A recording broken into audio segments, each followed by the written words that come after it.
Hi, good evening, everybody. Hi, Ethan. And John, to answer your question in public comment, is Spencer will call that there's a public comment period and you could raise your hand or speak up, get in line. You'll be called on.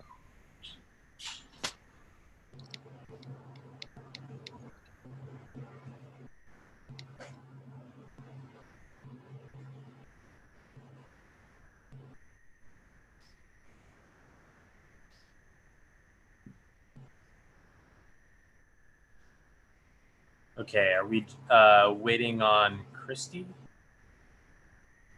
Yes, I haven't heard anything from her on Okay. if she was able to make her know. Okay. Well, we are at 6 o'clock, so I'm just going to go ahead and call the meeting to order. We'll get started. I'd like to announce that this meeting is being recorded. Jonathan, can you do a roll call? Yes. Director Brandt? Here. Director Geis? Here. Director Bertrand? Here. Director Freeman? Here. No, he's here. Here. Director Freeman's here. Director Hedges? Here. Director Nguyen, I think, is not here. And then Director Thurlow. Here. And sorry, I was trying to say here, and I had the microphone set to the wrong setting, and I'm rebooting my phone, so I'll be on. But yes, I am here. Got you. All right, well, before we begin, we'd like to acknowledge the Chumash people who are the traditional custodians of this land. We pay our respects to the Chumash elders, past, present, and future, who call this place, Aniscoyo, the land that Isla Vista sits upon, their home. We are proud to continue their tradition of coming together and growing as a community. We thank the Chumash community for their stewardship and support, and we look forward to strengthening our ties as we continue our relationship of mutual respect and understanding. With that, we only have one item on the consent agenda today.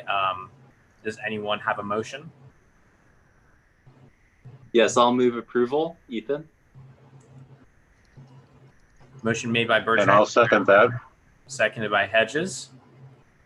Any public comment? All right. With that, we'll go to roll call vote. Director Brandt? Yes. Director Bertrand? Yes. Director Hedges? Yes. Director Thurlow? Yes. Director Geis? Director Geis, I think you're muted. I'll abstain. Okay. And Director Freeman? Yes. All right. Motion passes 5-0, 1 abstention, 1 absence. All right. Now we're going to move to the public comment period. This is the time for any member of the public to speak on matters that are within the board's subject matter jurisdiction, but are not on the agenda today. The board will not take action on any item that is not on the agenda except as provided for by law. Do we have any requests to speak on items not on the agenda? Feel free to put it in the chat or raise your hand. I see that John has his hand up, so I'll go over to you to begin with, John, and then I see Jordy is next on stack. Go ahead, John. Thanks. Hi, friends. I'm John Foran. I teach at UC Santa Barbara, and I'm active in the community with EcoVista. And I'm part of a several-person public comment, the purpose of which is to present to the community and to the board a project that we've been working on within EcoVista over the summer that we want to let everybody know about. You can learn about EcoVista, of course, at ecovistacommunity.com. Basically, EcoVista is in the imaginary realm of trying to turn Isla Vista into something like an eco-village in the next 8 to 10 years with the help of every single community resident. We're also part of Transition US, which is a network of 170 such communities that are trying to bring about socially fair and just transitions to the kind of society that we need. I'm going to be followed by two students or recent graduates, Jordy and Elvia, with permission. And these two young people have been chosen in a competition, California-wide competition, to be Civic Spark Fellows. It's sort of like AmeriCorps. 90 people across the country, across the state have received this. And they're going to tell you more about what we have in mind, but it's our hope to come in a couple of weeks with a more formal proposal for board and community consideration. The basic idea is to put together a visionary, ambitious, life-affirming, systemic approach to community development and climate action planning in Isla Vista. Thank you. Thank you, John. Next, I'm going to go to Jordy to be followed by Elvia.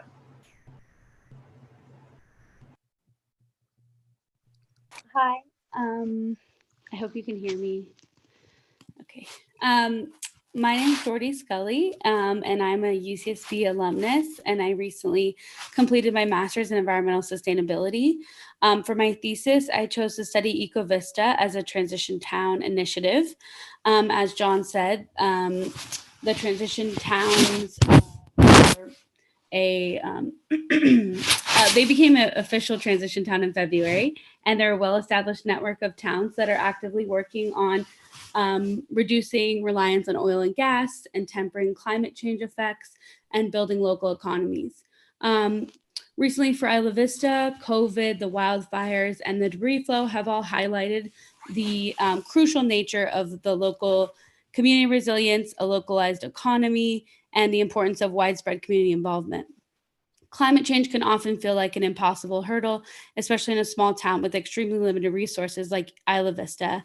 But EcoVista is providing a vision for the community to build resilience to protect us from the inevitable effects of climate change. And they're already happening in our community, as we can see.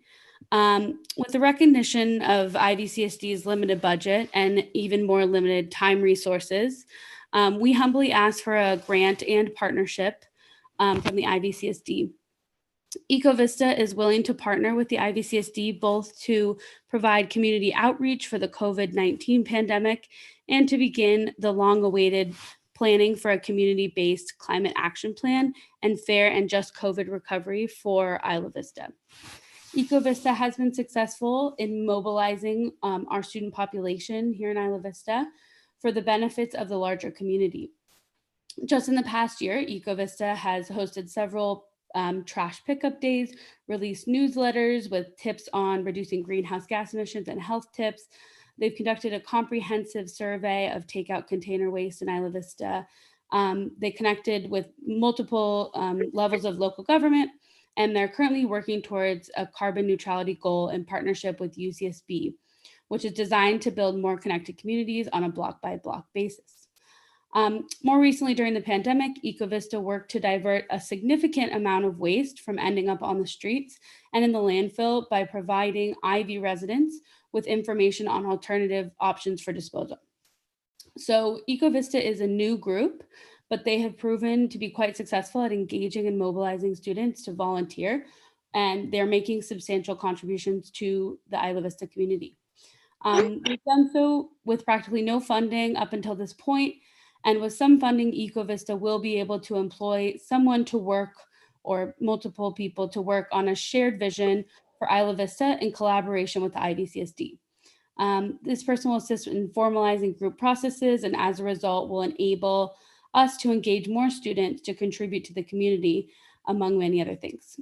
My research found that investing in and partnering with these engaged citizen groups early on result in significant benefits for the local community, and it's essential to keep the momentum going. So thank you so much for your time and consideration. Thank you for that comment, Jordy. Next, I have Elvia to be followed by Jessica. Hi everyone. So yeah, my name is Evia Cruz, and I'm commenting today because I believe there's so much potential to create local change. And I just want to share a little bit about like myself. I guess when I first started learning about environmental injustices and climate change, I felt heartbroken to learn that climate change will only enhance inequality that disproportionately affect Black, people of color, and low-income communities worldwide.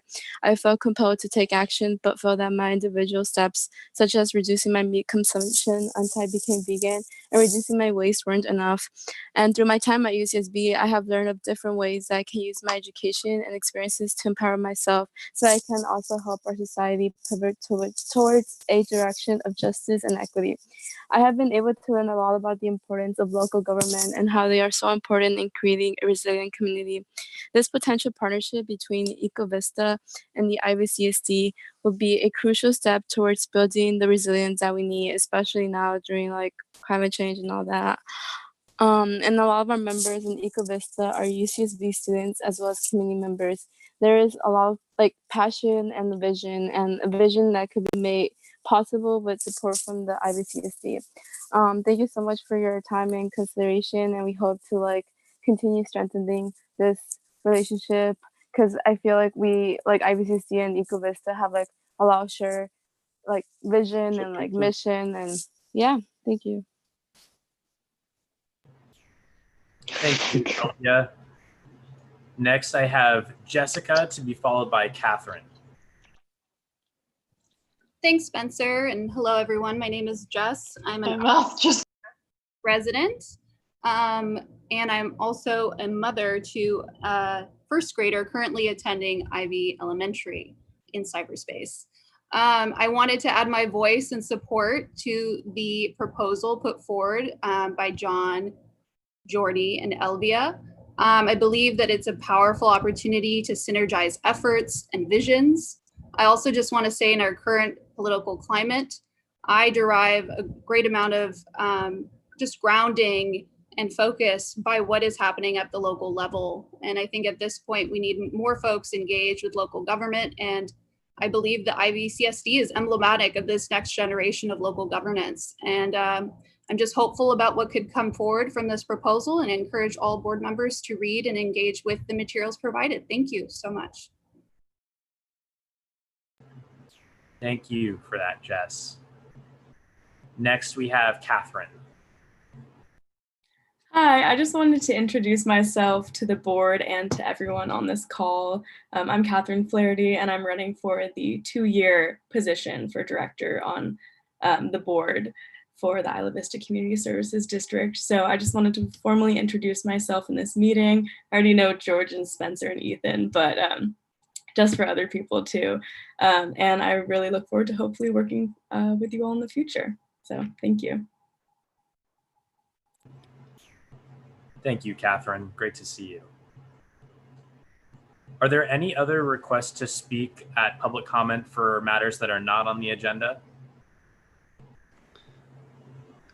Spencer, I'd just like to say thanks to everyone who commented this morning, and special thanks to Jordy. I've been following your studies online, and I think you're doing great work, and I would love to see your thesis if possible. Perhaps that was already provided, but looking forward to learning more about your work. Thanks. Thank you for that, Director Bertrand, and I second that thanks and interest in the thesis. Thanks for everyone's comments. Any other public comments? Okay, then with that, we're going to close the public comment period and move on to discussion and action items. We're going to start out with the item 4.4, which is the sobering centered discussion. So we have a staff report to review on that, and we're also joined today by John Doyle and Jackie Curta, who I think are going to help explain a little bit about what some of the work that's been done in the past is and talk about ways that we can potentially move forward together. So first, I'll just hand it over to Jonathan if you want to sort of introduce this report. Yes, thank you. So now I also want to thank John and Jackie for making the time to be here. I think I met them for the first time myself like 8 years ago when this was a topic when I was an undergraduate student. So it's cool to be with them now talking about this today at the board meeting. The report that we prepared is pretty simple. It just talks about a little bit of the history of the project and how it was connected at one point to the Assembly Bill 3 discussions. It has a link to the old budget and pilot proposal for if we were going to do a sobering center in Isla Vista.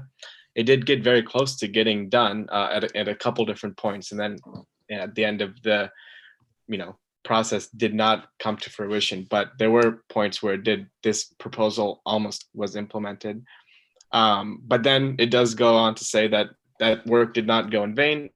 A lot of that effort got put into the Prop 47 application. Prop 47 is statewide proposition from, I think, 2016 or 2014 that did have funding for diversion programs. And so this was one of the programs our county applied for. And so we have the proposal and the press release for that linked in there. And so we were hoping to have more data available by today from the center on use of the Sobering Center by Isla Vista residents. We don't have that yet, but we'll keep working on getting that. Deborah's been in contact with the folks over there. But what we did learn from Deputy Schroeder was that only one person in the year 2020 was taken to the Sobering Center from Isla Vista. And so the potential paths forward are, we could look at better usage of this county Sobering Center. It has a name, like a quirky acronym name that I'm not remembering off the top of my head right now, but we can support better usage of that, or we could look at expanding Sobering Center services if that's the need that we determine. And so we're still waiting. Again, what part of my GM report later is, while we did get the public intoxication data as a small piece from IV Patrol, we're still waiting on all the public safety data that would have been hoping to get into this report. So we'll have more updates as we go. But this is where we're starting off with the discussion, just as basic information of what's been done, what's going on now, what we can possibly do, and then wanted to bring in some of our experts who've worked on this issue in the past to hear from them and what they want to share with us. So I'm going to turn it over to John or Jackie, whoever would like to go first. John, it's all yours. If you want to begin, I'll jump in. It's good to see you. It's good to see everyone. Yeah, Jonathan, we do go back. Yeah. It's good. So, as you said, we spent quite a bit of time in Isla Vista trying to establish a Sobering Center there. And there was a lot of great collaboration. We did a lot of planning, and that planning didn't come to nothing, even if we didn't have what's called now the Credo 47 Stabilization Center. Don't ask me. I have no idea. Let's just call it the Stabilization Center or the Sobering Center. I don't know where they came up with the name. But even if we hadn't been awarded the Prop 47 grant, I think that the entire process of planning for a Sobering Center in Isla Vista and bringing everyone together was actually quite fruitful. And there were some barriers. I know that UC Santa Barbara Police they were sensitive to not having medical personnel on staff. So they were afraid that if we drop someone off and there's a medical emergency, what are we going to do? And we've taken all of that into consideration with the Stabilization Center. I saw the data request that you had. It was quite a bit of data, and we are producing data in Prop 47. What data, I don't know exactly. But there's quite a bit of data collection and quite a bit of reporting. So I think that if you, Jonathan, if you talk to Sylvia Bernard and ask her, she'll be able to give you the parameters of what she can give you, what she can't give you. We have to always be mindful of HIPAA as well as 42 CFR, the confidentiality requirements. But getting down to brass tacks, it's on our campus. It has the space for 10 people. We don't think it's going to move. There's nothing so permanent as temporary living spaces, right? Oh, we'll move it, no problem. Well, we're getting settled in quite a bit. But with COVID, there's really only room for 5. It is part of a grant that is a jail diversion grant. So we are looking at taking people out of jail, putting them into the Sobering Center, and then linking them with services, whether it's step-down housing, psychotherapy for mental illness, substance use disorder counseling, whatever the case may be. However, it had always been open to whomever. And we thought about Isla Vista. We thought, well, are we going to have a bunch of transitional age youth from Isla Vista, and we thought, well, who cares? Whoever needs it can, if there is space available, whoever needs it can go in. Anyone who does go in has to go through our crisis stabilization unit for medical clearance.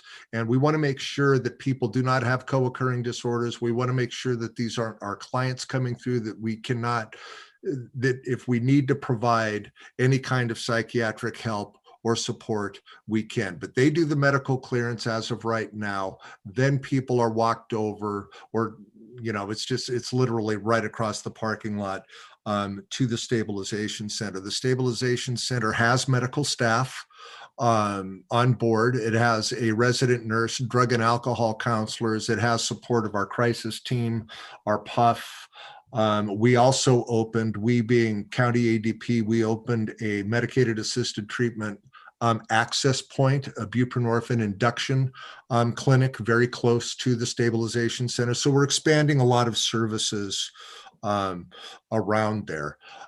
So it is open to you guys. Right now, it can only take 5. Sometimes it's full, sometimes it's not full. Sometimes we have people being inducted into buprenorphine. We're shuttling people from the crisis stabilization unit back and forth, but it is certainly open to Isla Vista residents. What we want to do is we want to keep people out of jail. We want to keep people out of Cottage Hospital, and we want to keep people out of the psychiatric health facility, or our PUF. That's the bottom line. That's one of the goals of the stabilization center. So is this making sense? Yes. No. Thank you. So maybe I can just jump in and Sure. give a little background. So John is with Santa Barbara Behavioral Wellness with the county, and I'm with the university. For those of you who don't know me, I run the drug and alcohol counseling and education program as part of Student Health Service. And the Sobering Center discussion came up years ago as part of the Isla Vista Alcohol and Drug Coalition that John chaired for many years.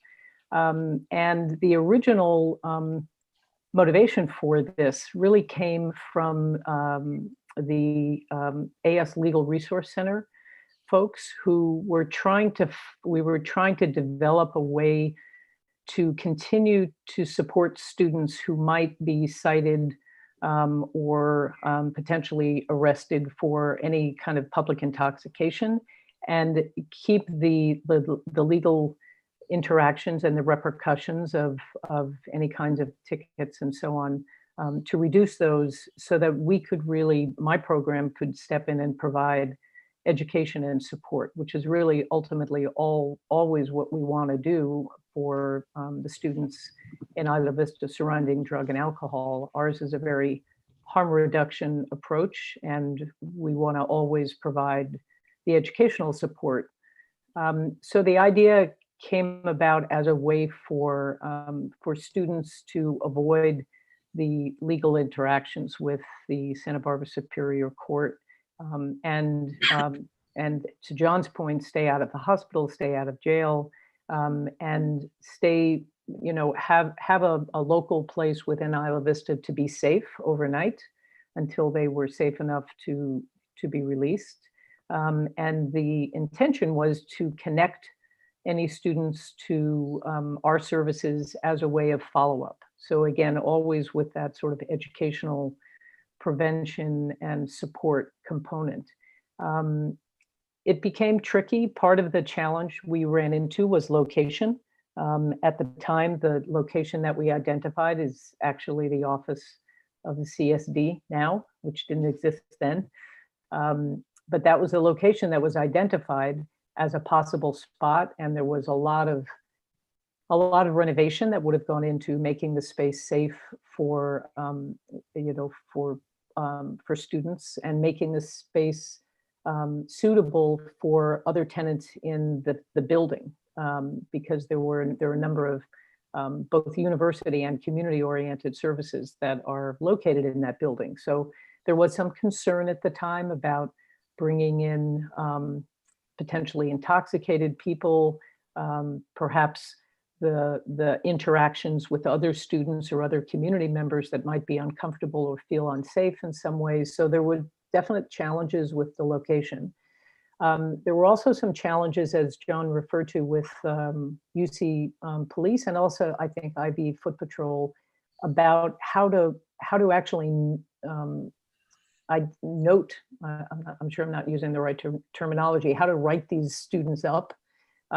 Were they going to be cited? Was there going to be an arrest record? Was there going to be any, what kind of paperwork was there going to be? Was it going to be filed? So there were a lot of details. We didn't get to the bottom line of it.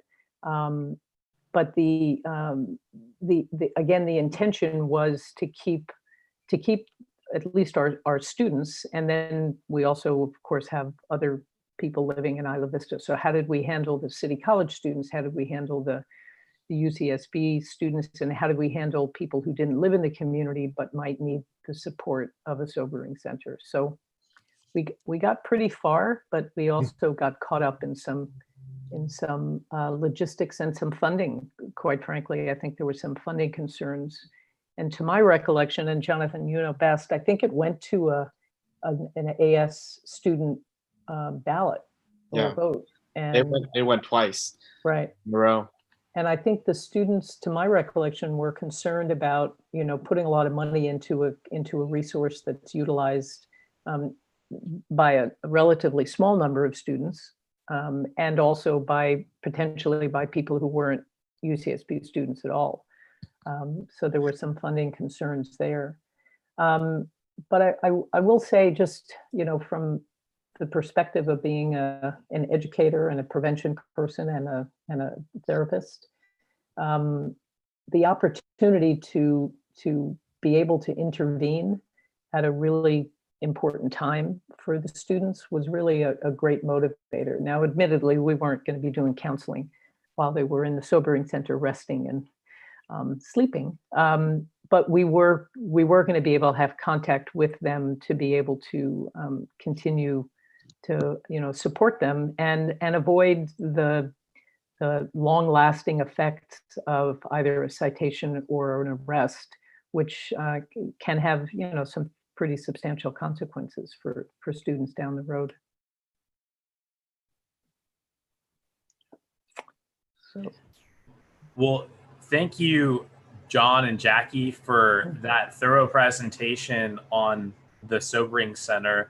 I know I arrived in Isla Vista, I think, on the tail end of a lot of these efforts, and heard many the Sobering Center has always been this mythology in my head of like this thing that's just a little bit out of reach, that we all sort of, you know, we're all on the same page about, in agreement that we did need to do some diversion in this way, and also take advantage of, you know, a really important opportunity to provide intervention for those that are being cited for public intoxication. And I will say that I've been thinking a lot about just the concept of a sobering center in general, in relation to my year living on campus at UC Santa Barbara in the dorms, because I think there's a lot that we can learn in Isla Vista and on sort of on the public side from the models of intervention that the UCSB residential housing group has. I, like many freshmen living in the dorms, was cited and written up for drinking alcohol inside the dorms. It's not something that I'm particularly proud of, but it's something that happened and that I lived with. And so the response from residential housing was to enroll me, just like many other students, in the CASE program, where students receive this intervention and education about their lifestyle decisions, about ways that they can make sure that they are maintaining safety, keeping their bodies healthy, keeping our mental health intact, and some of the dangers of different types of substance use and abuse And really, I think it taught me a lot about, it educated me a lot about the potential risk of some of these things and allowed me to make my own informed decisions about some of these substance use episodes that may come up. And I think that in contrast with the model of arrest someone, have them in jail, take them to the drunk take, and then let them out in the morning, is so much more positive, both for the individual who is being, disciplined or arrested or intervened with, but also for society at large, because there's such a public benefit by having had this individual go through a program like this. So I just want to say a big hats off to the UCSB Alcohol and Drug Program for that program, because I really think that in a lot of ways it stands as a model that we can use when we think about things like the Sobering Center. So I'll leave that just as my opening comments and allow any other board members to jump in if you have questions or anything, or any other comments that you want to make. And I see Father John has his hand up, so I'll start over with you, Father John. Jackie and John, the idea is just as elegant and intuitive as it was a long time ago in a galaxy far, far away. When we talked about it it seems like ages ago. What we have here is so often we encounter an impaired subject, and that impaired subject is vulnerable in that moment. And what we need to seek in that moment is not a punitive model, but a medical social model that provides safety. Because what we're all really seeking in that moment is safety until we can get to the time to where we can do something about it. And in that moment, it doesn't mean we're going to go blah, blah, blah, blah, blah at them and, do some sort of Freudian or Jungian analysis and, all sorts of detailed things. But what we are is we're going to provide a safe place. And in that brief intervention, and I've seen this in other crises also, in disaster trauma, in violence trauma. When you give safety, you build a platform for change. And I'm just doing a little happy dance over here. Good to see you too. And you too. Director Freeman. Thank you so much for the presentation on the new, I've already forgotten the name of it, but the hilariously named new Sobering Center.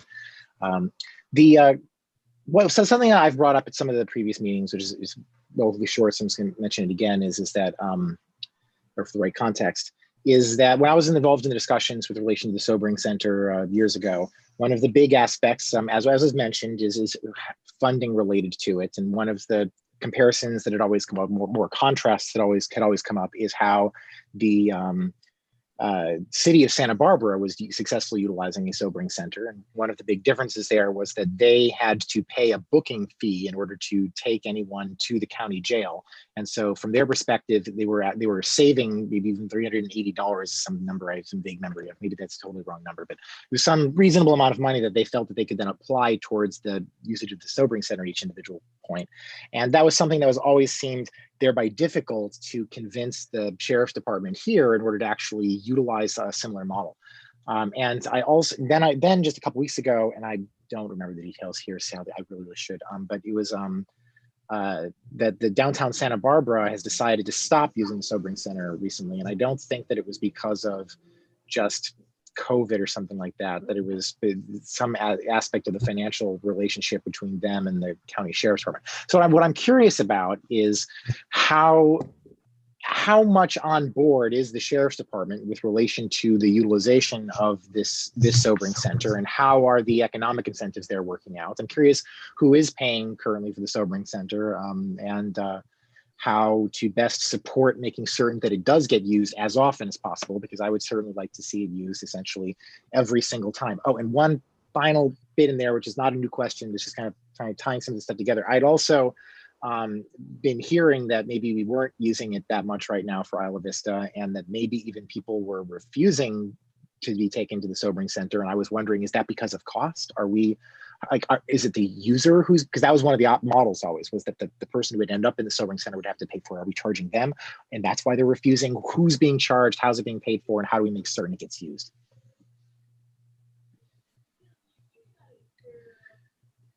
John, it's probably you, John, right? That has, I don't have details about the current economic. Everyone's kind of breaking up. I don't know if you can hear me. I'm trying to anticipate some of the questions, but it's pretty hard. Everyone's breaking up a little bit. I know that Jay was the one who was just asking who pays for this, for the stabilization center, the sobering center, and there was another question, Jay, that you had. Oh, and the reason why being that I want to make certain that that's not what's causing any discouragement of usage of it.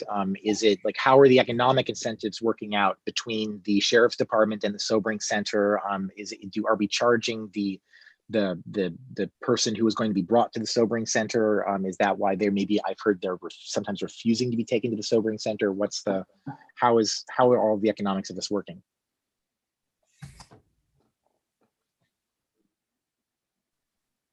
Well, I hope people can hear me. The grant pays for people going into the sobering center. If people going into the sobering center need treatment and they have drug Medi-Cal, then we refer them to treatment. Of course, they have to want to go to treatment, and then it's covered by that. But the grant covers the sobering center. My department will cover sustaining the actual physical location of the sobering center after the third year is up. So county ADP will sustain essentially the facility, the rent of the facility, or the purchase of another facility. I hope people can hear me. Yeah. Everything's breaking up. I think it's my connection. I don't know. I can hear you great. So to the extent to which you might have, like, everything you've said has been crystal clear. So can I follow up with a question, John, if you can hear me? Just to follow up a little bit on what Jay was saying, it seems that he's been hearing that some people are refusing to go to the sobering center. So is that is that in fact happening, and how is that handled by the sheriff's department? If somebody is refusing to go, what happens then? Do they just go to jail, or how does it work? Yes, we actually have Deputy Justin Schroeder here, who I think shared that anecdote from his experience in the field of refusing. Yeah, if you guys would like me to answer, I'm happy to do that. But otherwise, John, go ahead. Yeah, if someone refuses to go to the sobering center and they're picked up for being under the influence, inebriated, then I would assume they go to jail. But I don't know. Maybe then the question should go just in the sense of, why are people refusing? And is this an economic reason, or is this something related to a property of the sobering center that I don't understand? Or no, so generally when we come into contact with somebody for being publicly intoxicated, in the past we had more, it wasn't a policy, but I guess more of a culture that we would take that person to jail for being drunk in public to, and the theory back then was to prevent them from being a victim of a crime, be it a robbery, a sexual assault, etc., or be the suspect of a crime in a fight or a vandalism or whatever. That was the kind of the concept back when I worked in Isla Vista back in the 2008, 2009 realm. Fast forward to today, we really handle those quite a bit different. If we come into contact with somebody who's intoxicated, our first priority is medical. We want to make sure they're not having any medical issues or mental health issues that could be dealt with in that way. And then secondly, we go into kind of triaging the situation. So we look for friends. We look for, we try to ask them where they live and walk them home. We ask them if they need a ride and give them a ride. And that handles about 95% of the people that used to go to jail. Just by finding their friends, family, and where they live. And then the remaining 5 to 10% of people that go to jail kind of fall into, and John might know the exact wording of their policy, but I think it says they do not accept people who are unruly, uncooperative, or generally unable to follow directions. And so those last group of people that won't tell us where they live, or they're blacked out drunk and they don't know where they live, they cannot agree to go to the sobering center, and they're not willing to follow directions, and so they don't really qualify for the sobering center. So we're at the Foot Patrol currently. Our stance on the sobering center is very supportive. We're happy to do it. We don't find a lot of folks that we take to jail who are actually eligible for the sobering center, because we divert so many of those to their friends or give them a ride home. So that's kind of where we're at right now. And Thanks for that, Justin. And if I could, I want to follow up with, I guess, a question, and not to put you on the spot because I don't expect you to have the statistics here right in front of you. But one of the things that the original sobering center proposal mentions in the very first line actually is, on a regular weekend in Isla Vista, over 60 people are arrested for public intoxication, a violation of Penal Code Section 647F. Would you say that holds true today? Is it more? Is it less? And by how do you have a ballpark number of how many people get arrested for public intoxication? And I recognize, again, because we're in COVID times, that things are a little bit different now. Sure. Yeah, no, I did pull the stats with Lieutenant Camarena, and I think the average over the last 3 years was right almost at 101 per year. We're going back to 2008, 2009, we were over 1,000. And 2013, which I think was provided to you guys, was in the 600s. And so quite a decline from what it used to be. In the last month, we've arrested 2 people for 647F. So those are the numbers. Okay, thank you for that, Justin. Can I also just jump in for a Yes, moment? Spencer, if I may. Oh, go ahead, Ethan. Go ahead, Ethan. Oh, okay. Thank you. Sorry, there's a little bit of a lag on the call. But thank you all for being here. John, it's nice to see you. Jackie, nice to see you. John, I was expecting that 5 years later from when we first worked on this, I'd be graduated and you'd be retired. But here we are still working away to serve the community, and I'm glad that we are. So I think this is a very, very important topic. It's something that all of us who have lived in Isla Vista have seen over the years. I remember when I was new to Isla Vista, there was one night where my roommate at the time didn't come home. And I called around and I found out that he was at the Santa Barbara County Jail. And his only mistake was that he had too much to drink. I have other friends who have told me stories about riding around on what they call the drunk bus after they'd been picked up and arrested for being drunk in public. And in those moments, they certainly needed help.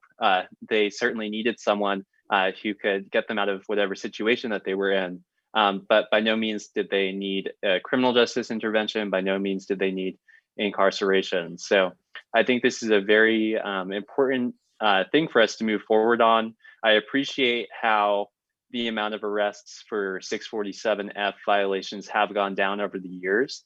I think that's definitely very significant, but still we do have a lot of people who are being arrested on this. And I think we have a great opportunity with the County Sobering Center that has opened to make sure that our residents are using it. I think it can be great for us to spread awareness in the community because also I think a lot of us encounter people who are intoxicated and could be a danger to themselves, but we might not call because we don't want them to get in trouble. And I imagine that there are a lot of young folks, especially, who have that feeling. And if they knew that there was a safe place where someone who's in a challenging situation due to intoxication and perhaps they've lost their friends and they're alone, people might be more willing And people might take responsibility to look out for their neighbor and make that call if they knew that there was a safe space to go.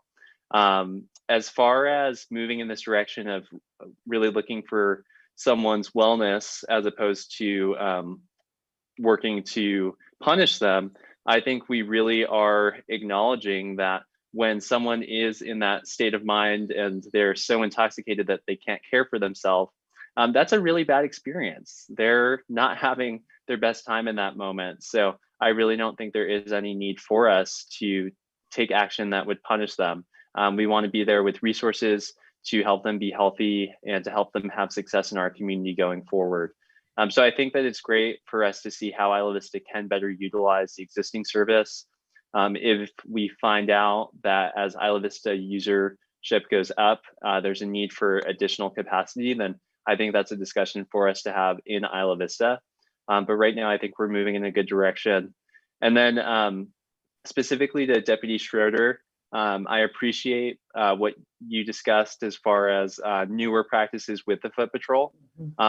Personally, I've never heard of someone being driven home by a deputy. And if that is the case, I'm sure the community would like to hear that. So let's get that message out there. Again, if that's something that will perhaps make community members more comfortable calling for help, that's ultimately what we want. So thank you.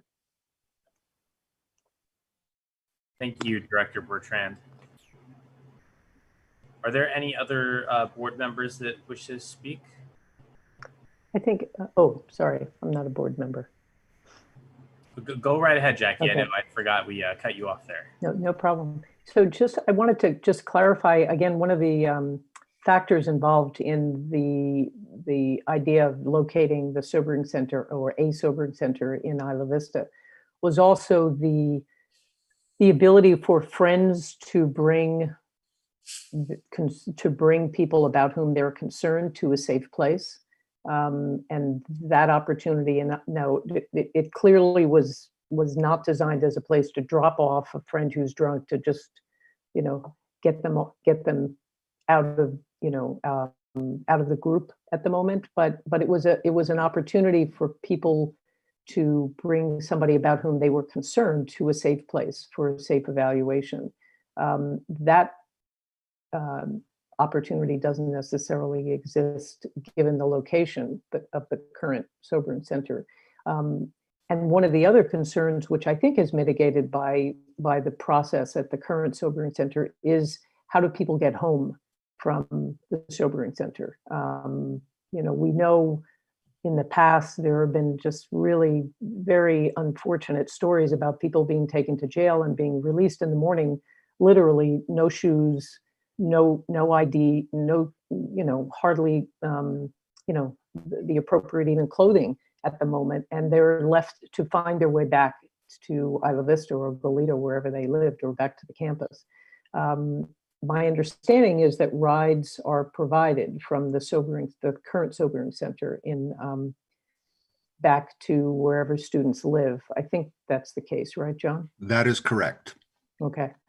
So at least, I mean, that's a terrific option, or at least a terrific service for students or residents of IV. At least we know that they can get home safely. Mm-hmm. But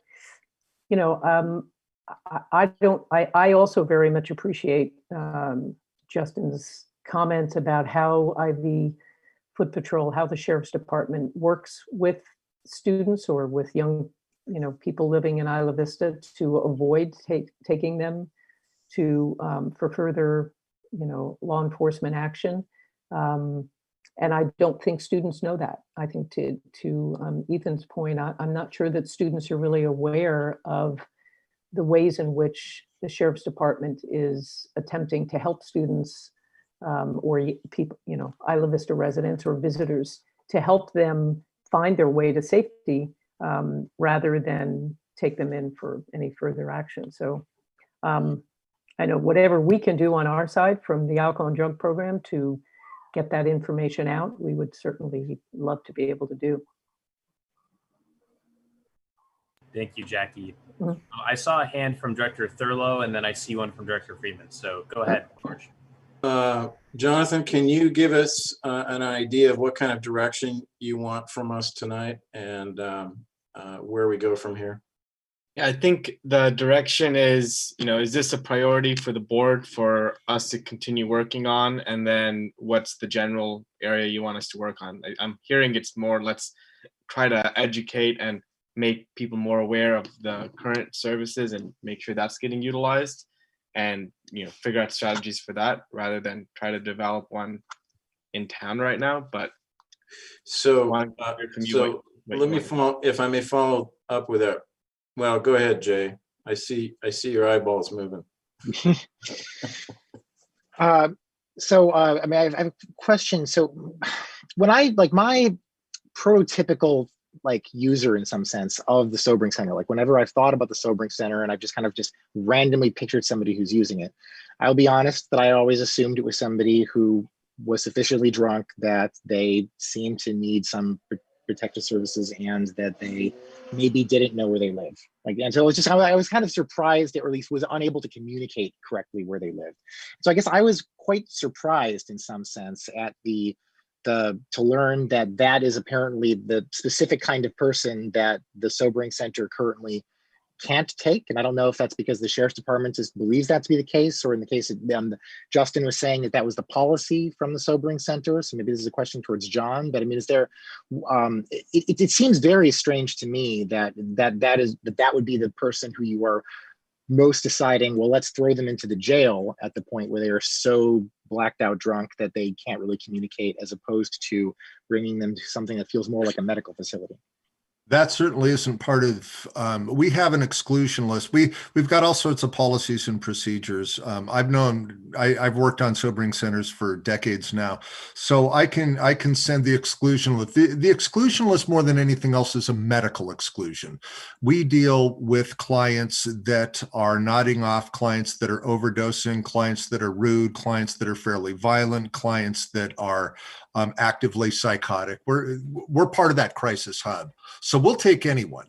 Now, we will assess, are they going to seize? Are they going to need medical help that goes beyond what even the crisis stabilization unit will get? And at times we've called EMT, we've triaged everything, we've called EMT, and EMT will say, no, they're doing fine.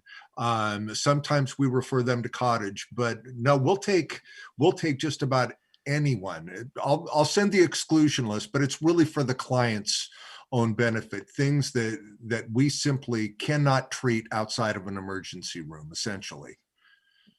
Thank you so much. That fits my mental model very well. And so I guess I'm very confused then, because that does seem to be not really squaring up with what Justin was just explaining about people who are argumentative or quote combative unquote, or that are unable to provide essentially the affirmative consent because they're blackout drunk and unable to, why are those people then being excluded from the Sobering Center? Not, this is to Justin, really, I think. Yeah, Jay, happy to answer. I can sit down with you and read the reports from the 72 arrests over the last 8 months, I believe, that I read through every single report. And if John would like to sit down in that meeting and read the arrest reports with us, I'd be happy to do it. But I don't think they would like any of those people who have been fighting with other citizens, fighting with the police, defecating on people's porches and calling themselves the devil, and that they're going to eat the resident like a vampire. If that's the person we want at the Sobering Center, we'll bring them. But talking with the deputies who have tried to drop people off who are actively fighting, they are denied entry at the Sobering Center. So if we want to drop off people fighting, we'll do it. Yeah, no, I think when it comes to anything that's violent, we will always defer to public safety personnel. That's always their call. So I don't want to mislead that we'll take anyone except someone who needs an emergency room. The police determine who is violent, who is violating public safety, and that's up to them. And we've had quite a few people go through our Sobering Center. I mean, we've had hundreds go through. It's wonderful. We deal with people who might be withdrawing from heroin, who can get quite cranky indeed. They can be a little bit verbally abusive. They can insist that they're going to leave. So they're not violent. We have de-escalated quite a few people. Sometimes they go straight to the puff. We have mobile crisis that will go out and they will actually write up a 5150 if people are really actively psychotic. But no, we need to get some kind of informed consent sometime. We just had a client that we induced on buprenorphine that was nodding off so much we couldn't do anything. So we took this person to the sobering center and we just stood by with some Narcan until they were fine. They started to go through withdrawal, and then we wrote a script for buprenorphine. We induced Suboxone, and we referred them out to a treatment facility. So we're used to all sorts of things, but it's the exclusion criteria for us. Yeah, violence, that's not even in our purview. I do not think that the stabilization center, I don't know this, but I don't think they've called the police for any type of violence against staff. I think they've called EMT a couple of times because they thought this person is really going through seizures, or they have some medical complications that they couldn't deal with. So we rely on the police to do the screening, to do the public safety screening, and then bring us our clients, if that makes any sense. I didn't mean to misunderstand anything there. Well, thank you very much. And so back to whoever else wanted to. There is no cost, Jay. There is no cost to anyone on this. It's all part of the grant, and we will sustain it all the way through. As soon as we got the grant, I was out of town, and the first thing that happened when people came back is they said, "Hey, this funding stream that you have, can you sustain it?" And I said, "Yes," because I love sobering centers. I think it's a fantastic model. Thank you. Thank you, John. I'm gonna go over to George because I just think I saw him. Let me finish where I started there. I'd like to make a motion that we direct staff to continue their work with county, the university, and the Foot Patrol to encourage the use of the sobering center by Isla Vista residents. Is that? I'll second it. Yeah, is that, Jonathan, is that a motion you can live with? Yeah, that's all good. Okay. I'll second that motion. Okay, we have a motion made by Thurlow and seconded by Freeman. So now I think would be an appropriate time for us to open up public comment on this item. Does anyone have a request to speak about the sobering center?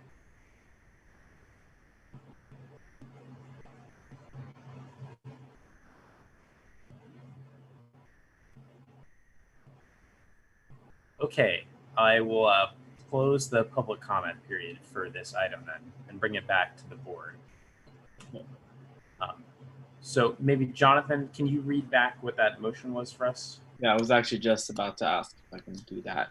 The motion is to direct staff to continue work with the county, UC Santa Barbara, and IV Foot Patrol to increase use of the sobering center. Did I miss anything? No, that was good. Thank you.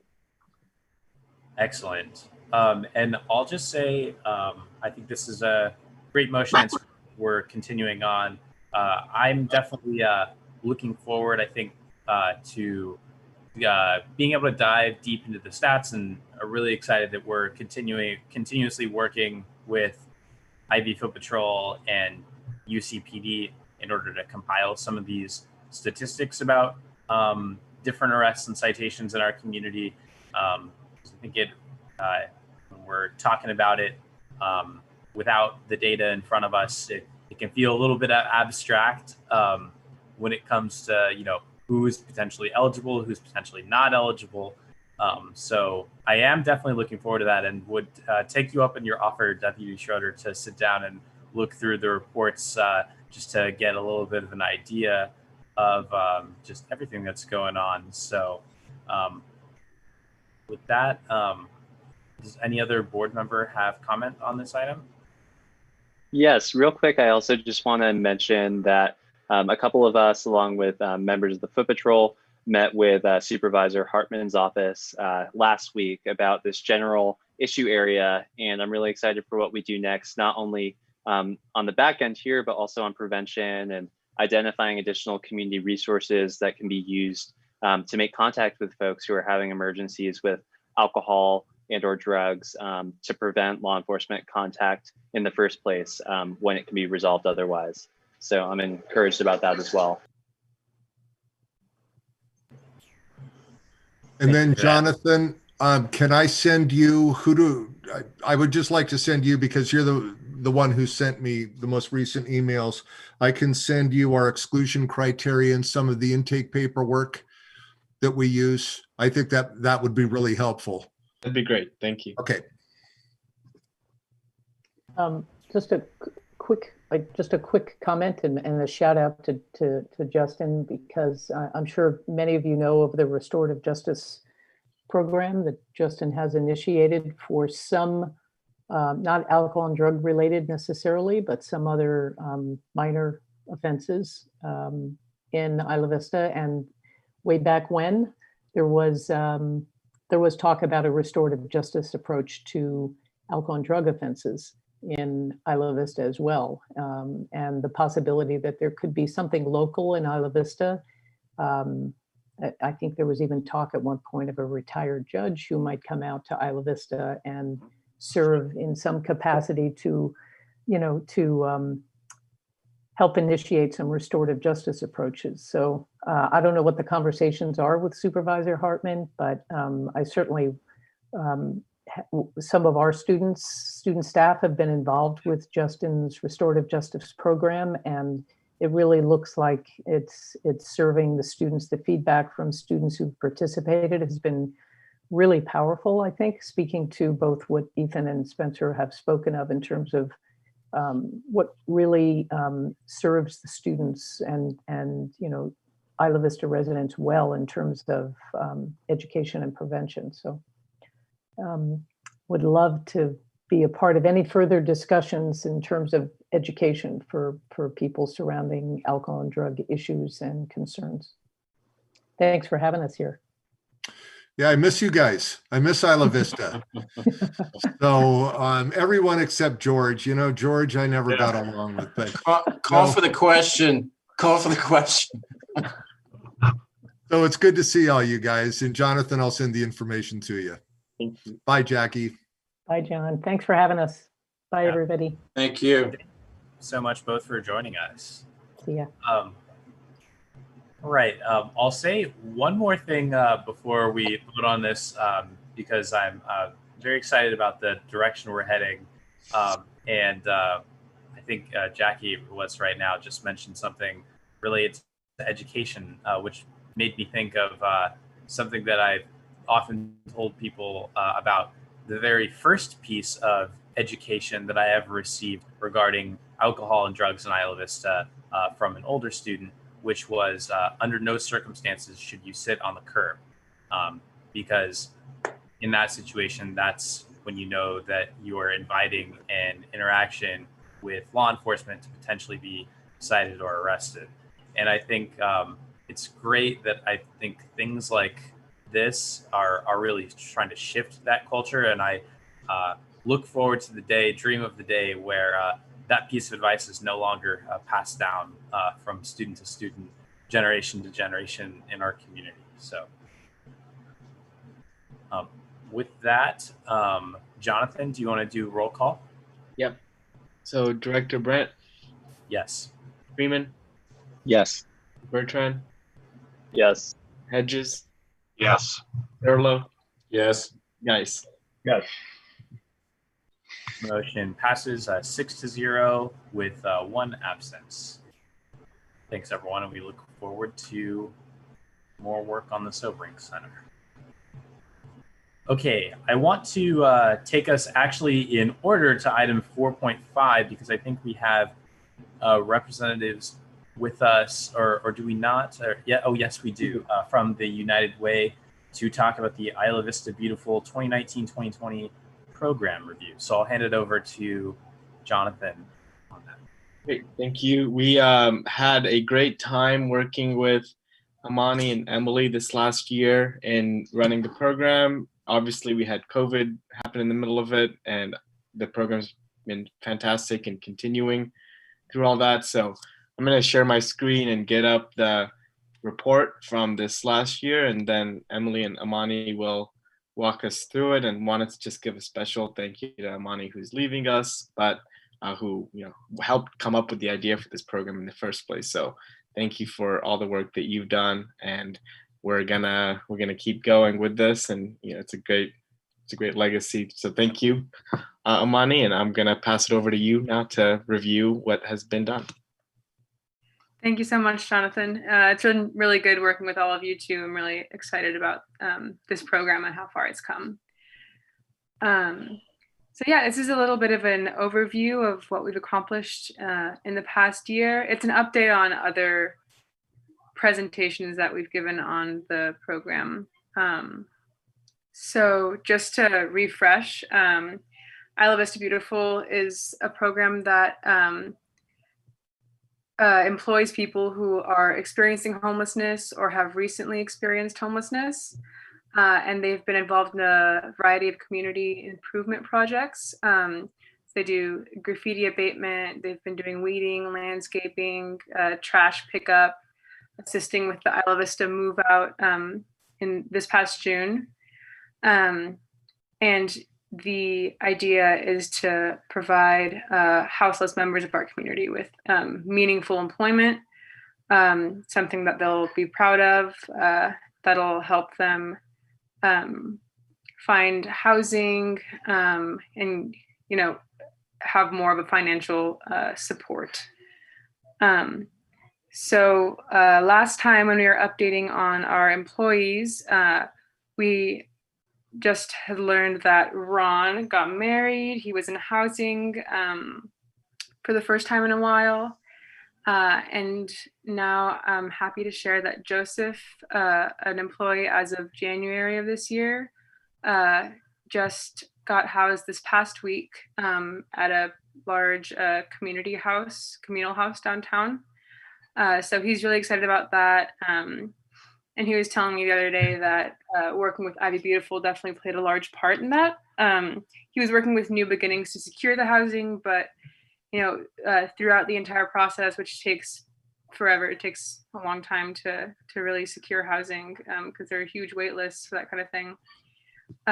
He was in situations where he was about to get in fights with people and stuff, and always remembered that he felt this responsibility to Ivy Beautiful to uphold a certain degree of professionalism, and that he can't throw away the opportunities that he's been dealt this past year. And so he was explaining all that to me, saying that he's grateful to have given something to be proud of, be passionate about, and that's kept him on a really good path recently.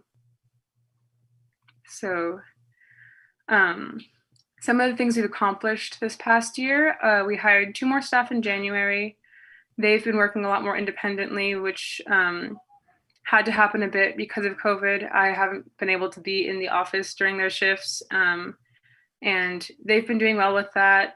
They're finding a lot of issues in the community to work on, and they're logging all of it on our app, SeeClickFix. Had some positive outcomes for the work experience participants, as I was just talking about. They helped during the Isla Vista move out, documenting all of the furniture being left on the curb so that Marburg had an easier time picking it all up, as well as clearing out a lot of trash that was left on the streets. As of today, we have 831 requests closed. And we've completed the policies and procedures binder with all of the the procedures on, what Isla Vista Beautiful employees are working on, what the designated AmeriCorps members' daily tasks are. As I hand that back over to Christina, who was in that role last year. So she'll be taking over the management of Ivy Beautiful day to day. And then our next steps, which are altered a little bit by COVID, are to plan national service days through AmeriCorps, have volunteers help out with like larger scale cleanup operations, landscaping things, and then continue research on state and other funding for the work experience program. And then we have some before and after pictures of some of the things we've been working on. So there's some graffiti abatement on like public signs so they're more legible. Landscaping, the guys have been working a lot on landscaping around the community center. They've done a whole lot of weeding around there. We're hoping to have a bigger landscaping with native plants that are that have like a low water intake, so it'll be a very sustainable garden. And then this is a picture from Move Out Weekend of some sidewalk cleanup that David was working on. And then I have these are just reports of all of the months since last September, how many requests for each subject were closed that month. Some of the issues that were opened are things that Isla Vista Beautiful employees can't take care of, such as there's SCE light boxes, the dark green light boxes that we've been asked not to paint over or remove graffiti from, and instead they'll take care of them. So some things that are not closed here are just because we're using C-Click-Fix to log them and then send them to the correct parties to address. Yeah, but as of this week, we do have a total of 1,071 requests that have been opened, and we've completed 831 of those.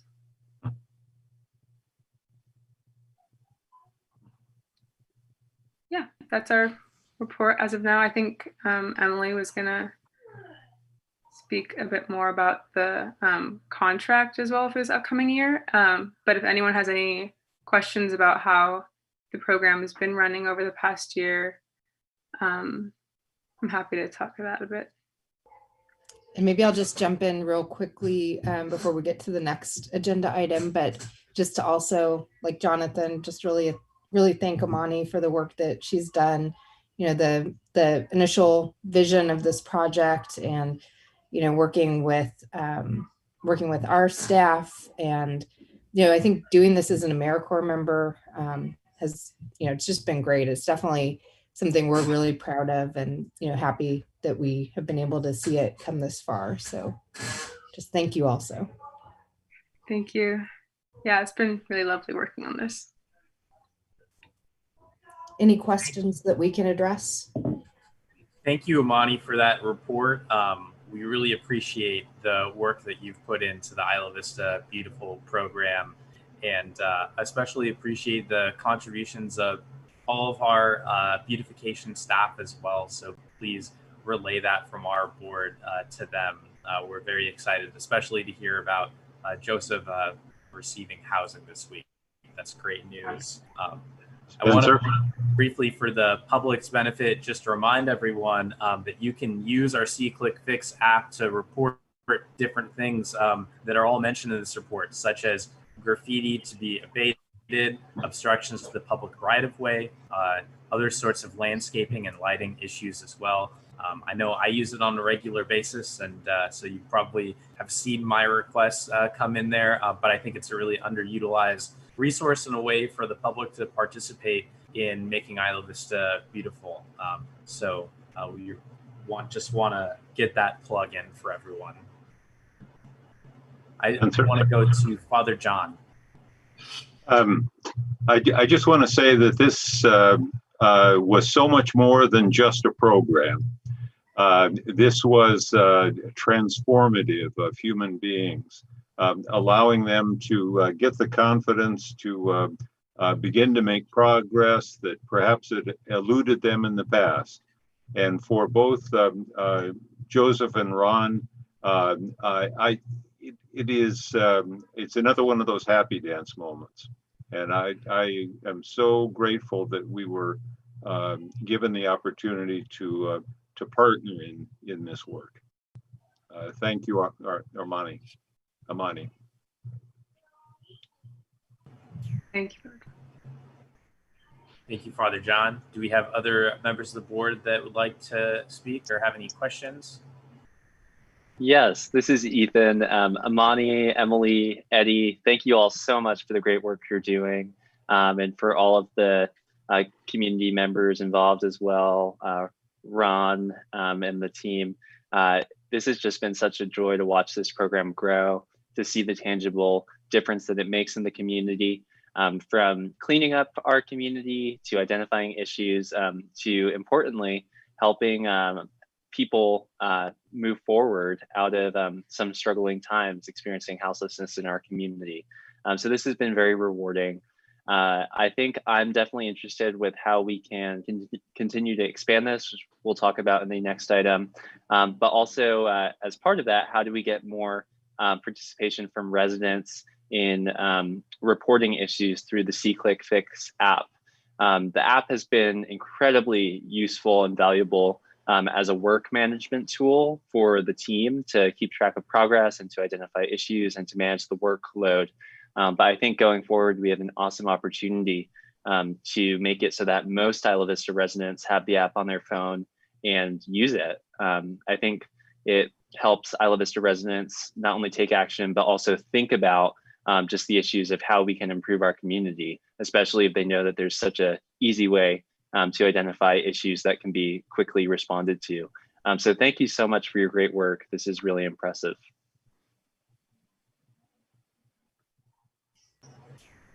Thank you for those comments, Ethan. Are there any other board members that wish to speak on their report? Any public comment on the report?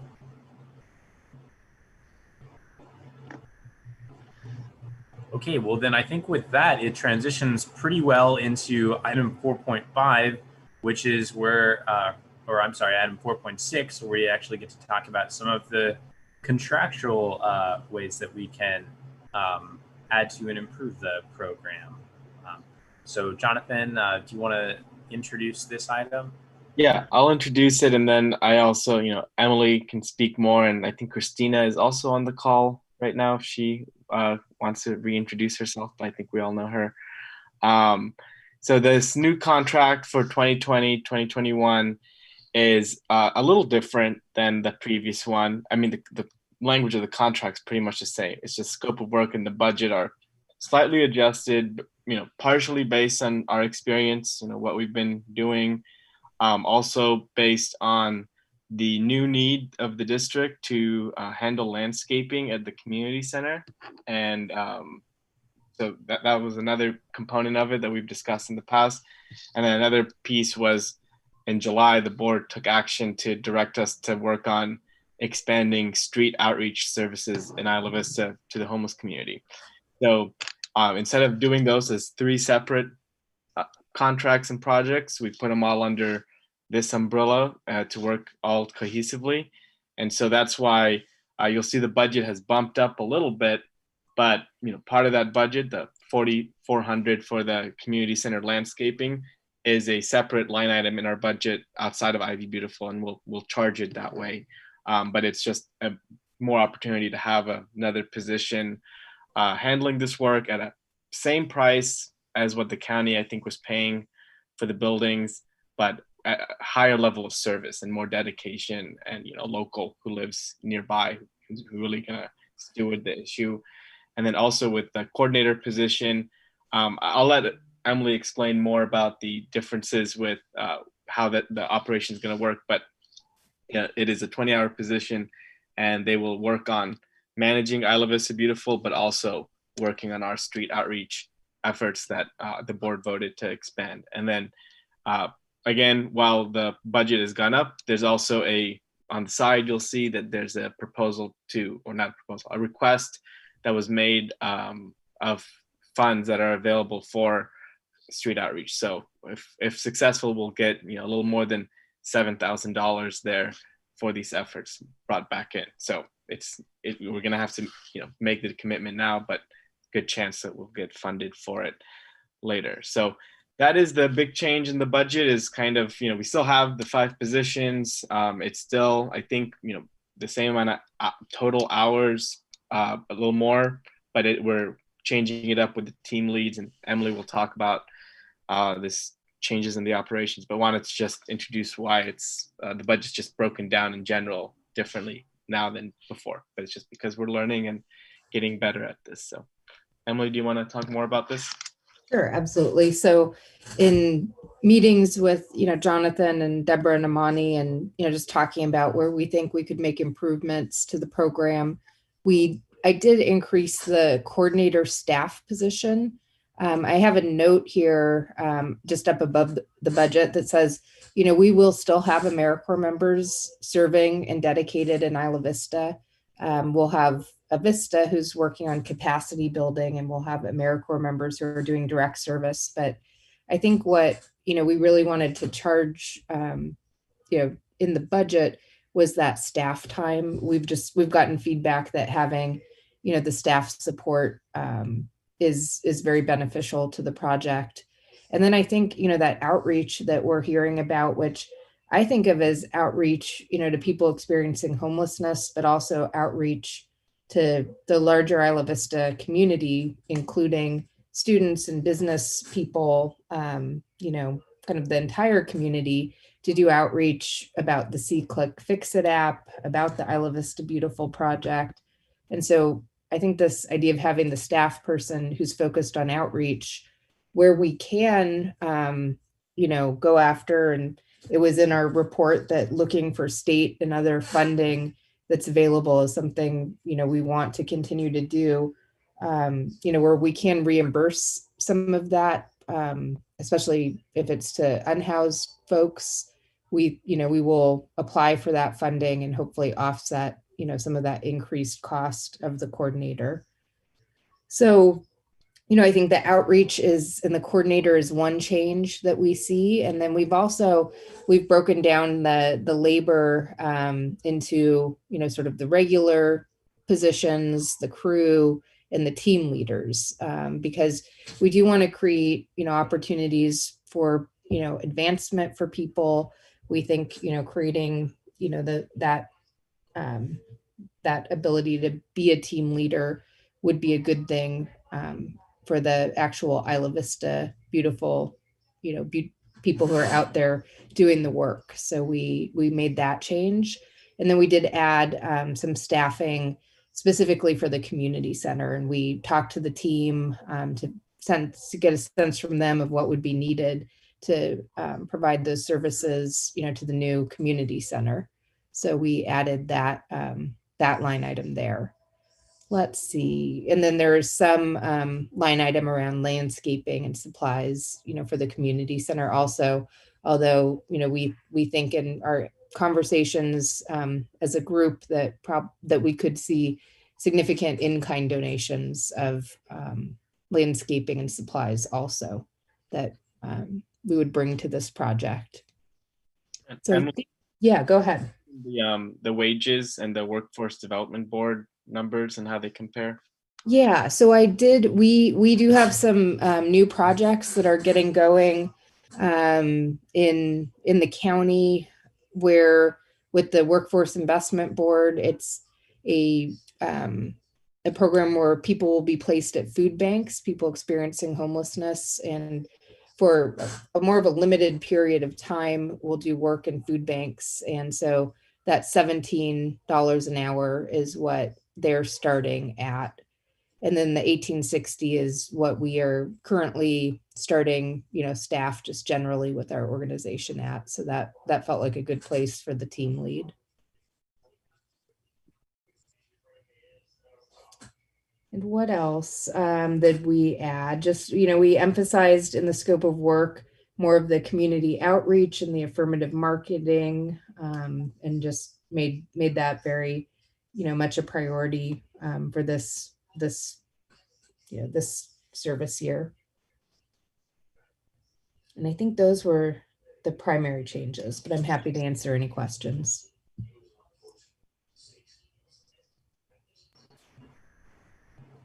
Well, thank you for going over that, Emily. I think this is very thorough, and I'm excited to see the potential expansion sort of that we have with meshing all of our efforts in regards to almost outreach, the beautiful program, and community center maintenance together. I do have one question, which I guess is more on the capacity side.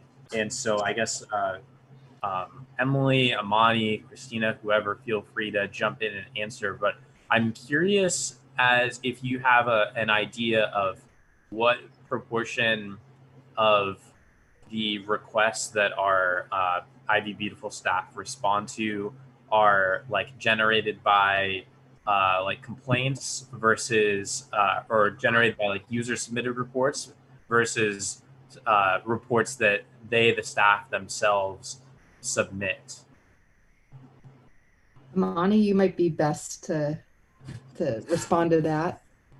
Yeah, so a great majority of the reports on SeeClickFix are generated by the staff. They'll typically spend a few hours searching through Isla Vista, logging all like the graffiti that they see, incidences of like trash in the street, broken glass, things like that.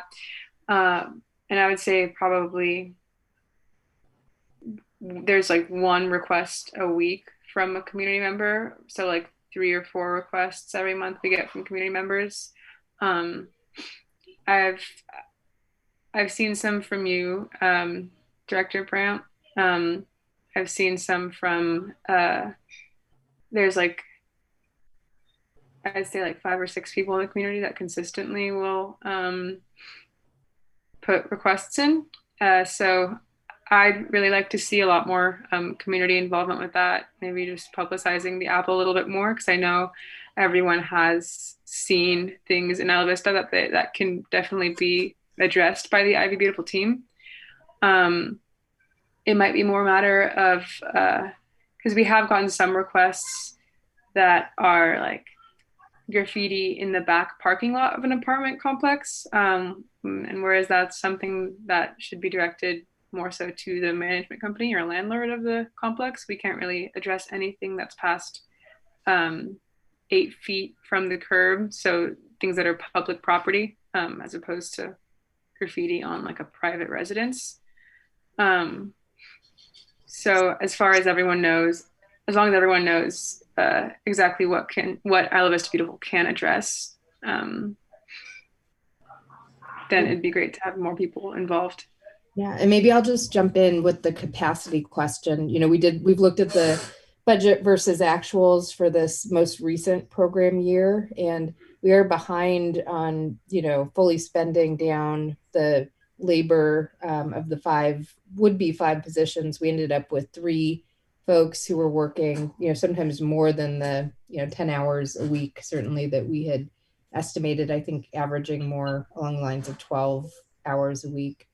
But we think that with having a staff person, as the coordinator, that we can, fully expend and hire that line item of the actual crew that's out there doing the work. So I think we could expand the number of people using the app and expand the number of people responding to requests with the budget, that we're sharing with you today.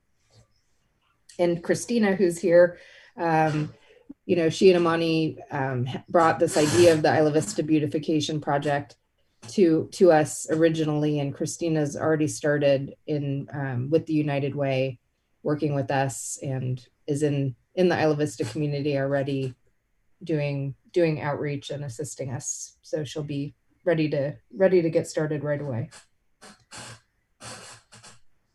Excellent. Hi, I'm Christina, and I am super excited to be back working with Isla Vista Beautiful.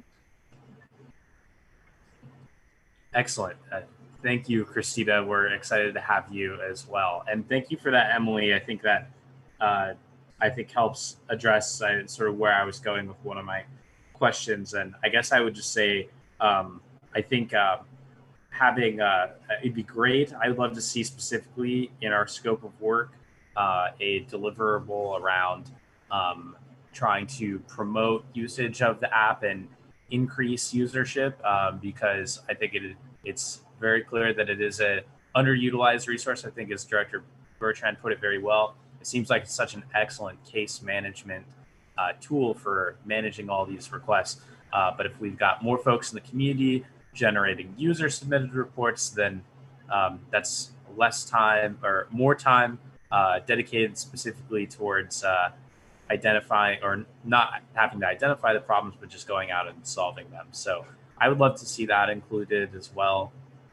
And I'm very excited to hear about the coordinator as a way for us to ensure that we are getting as much as we possibly can out of our awesome staff. So I see that Director Bertrand has a hand up, and then Director Thurlow. Yes, thank you. So I'm excited for the direction that this is going. I think the proposal as it is very promising and will continue to provide a high level of service to the community and to the program participants. The area that I do want to talk more about is specifically the outreach to folks experiencing homelessness, and the outreach to the wider community and businesses and property owners. That sounds great, as was described, but I am concerned about the current perhaps lack of outreach that's happening in general in Isla Vista right now with our homeless population, not specific to this program at all, but just in general. And right now we are seeing a very challenging situation with the number of encampments that we have in Isla Vista. And my concern is for the quality of life and the health and safety of those who are in the encampments. I've spent a lot of time out there. I live very close to Anascoyo Park. It's the closest park to my home, and I walk through and I see dozens of people living in tents. Many folks who look like they're having some challenges with their health, folks who perhaps are having some mental wellness issues, folks who are suffering from different substance abuse disorders. And I'm concerned because I see more and more people coming, and I'm grateful for the work that we've been able to do with our homeless support site in conjunction with United Way and other service providers. And I think that's provided a tremendous amount of support for folks who are living in our streets and in our parks right now. But I do want to make sure that if we are able, we are really doing intentional outreach to these folks. And it sounds like we might be able to do that through this program. Perhaps it's also something that's so specific that it needs its own specific organization that's just working on that. I'm not sure, but in general, I just do want to make sure that we are thinking about how we can increase that outreach. I mean, just this weekend, Jonathan and I walked over to the community center late, I think it was Friday or Saturday night, to a drug overdose that first responders luckily responded to, and we're able to engage in life-saving efforts. But we're seeing more of that, and we're seeing a lot of just people who are suffering on the streets. So anything we can do to increase outreach, I'll be very grateful for. And one thing I'm thinking is we might want to put, I heard deliverables mentioned in terms of increasing use. You know, I heard that there were about 5 people using the app, and we might want to set a goal of, you know, how many more community members we have, but we might want deliverables also around the outreach. We do that in some different grants. We break out outreach, you know, to those different, you know, populations. So I think that might be something to consider. We would have, you know, Christina would be supervising the AmeriCorps members that do the coordinated entry system in Isla Vista. We would assign AmeriCorps members to work with her, you know, to focus in on the Isla Vista area.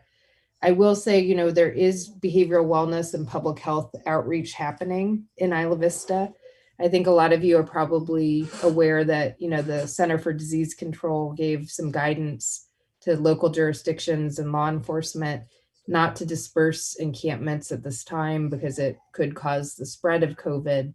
You know, what that I think has meant in Isla Vista, though, has been, you know, an increase in number of encampments, number of people, the visibility of it. So there are quite a few different different efforts, both at the policy level, and then we also have a South County Coordinated Outreach weekly meeting where we're discussing, you know, specific people with these partners like public health and behavioral wellness. So, you know, to suffice it to say, I think outreach is happening, but it's a challenging time right now. And I think that we're going to have to look at some different policy options, you know, to address this issue, certainly. And just with what I think is coming together, though, I think we'll have this team that can really look at who is in Isla Vista, really ensure that we know who they are, that they have a housing action plan in place, and that we're working at moving them through this coordinated entry system. But I think some deliverable numbers might be good to include in the scope of work for that, as well as some of the other items you mentioned. That's really helpful. Thank you. Thank you, Emily, and thank you, Ethan, for your question. Director Thurlow, I think, did you have a hand up, or was I imagining that? So I just want to make sure, I want to respond a little bit to Ethan, because I'm worried now that the opposite is happening, which is now we have all kinds of different agencies and groups and organizations that are doing outreach to the houseless community in Isla Vista. And sometimes I get the sense that there's not a huge amount of coordination going on. You know, Spencer and Jonathan, I think, are both on the county's homeless committee. Am I right there? And they're working on a weekly basis on working on issues. Then there's another Isla Vista group, which is meeting on a weekly basis.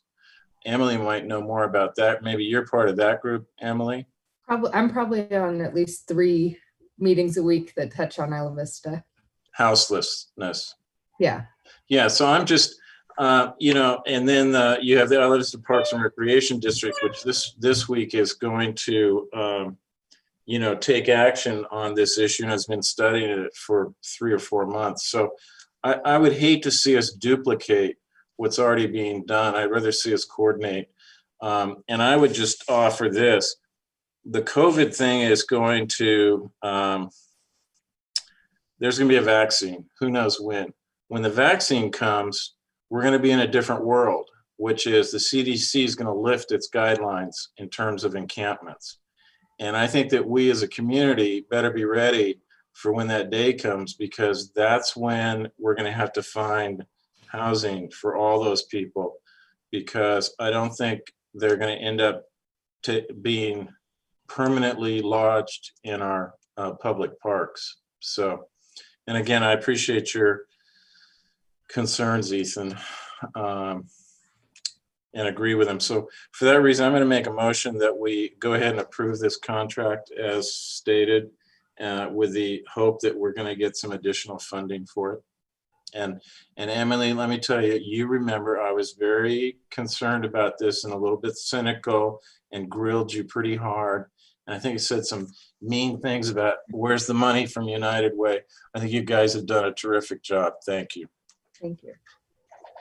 And I'll second that. Oh, don't want to interrupt you. Okay, there's a motion by Thurlow and seconded by Hedges. Emily, you wanted to continue, go for it. I just wanted to say one reason I do attend so many meetings is I am a big believer also in coordination and making sure that, you know, we're moving people in the same direction. So there are a few of us, and County Housing Community Development, I think, has a good team of people right now who are also really trying to move things in as coordinated as possible in effort. And so we will continue to work with them and many other partners on that. Yeah.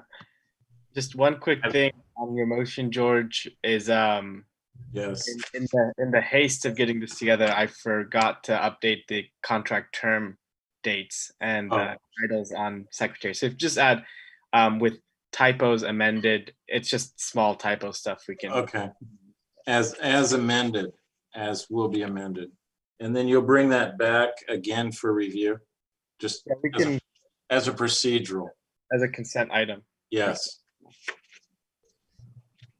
Okay, so can we get clarification then on what the motion was? Because that's not how I understand it was spoken. So the motion is to approve this contract agreement with clean up language to be added in terms of the terms of the contract. Okay, so then it's not coming back to us. Well, I think as a courtesy, it should come back to us just as a consent item, just so you can see, just so that we, within our agenda paperwork, have the official contract. Right. So I think what you're looking for is a motion to direct staff to bring back the completed contract for our approval. Well, that wasn't the emotion, but if that's if we're okay in delaying this for 2 weeks, is that possible? Is that a problem? Technically, the contract ends on Monday, but I could defer to. Well, let me just fix it in the motion. I mean, I'll make a motion that says we agree to this contract with the terms being. Jonathan, fill those in. September 1st, 2020 to August 31st, 2021. Okay. And that was the typo that you wanted to correct. That's the main typo. The other is like mine, Ross's title is interim instead of. Oh, well. A little bit. Okay.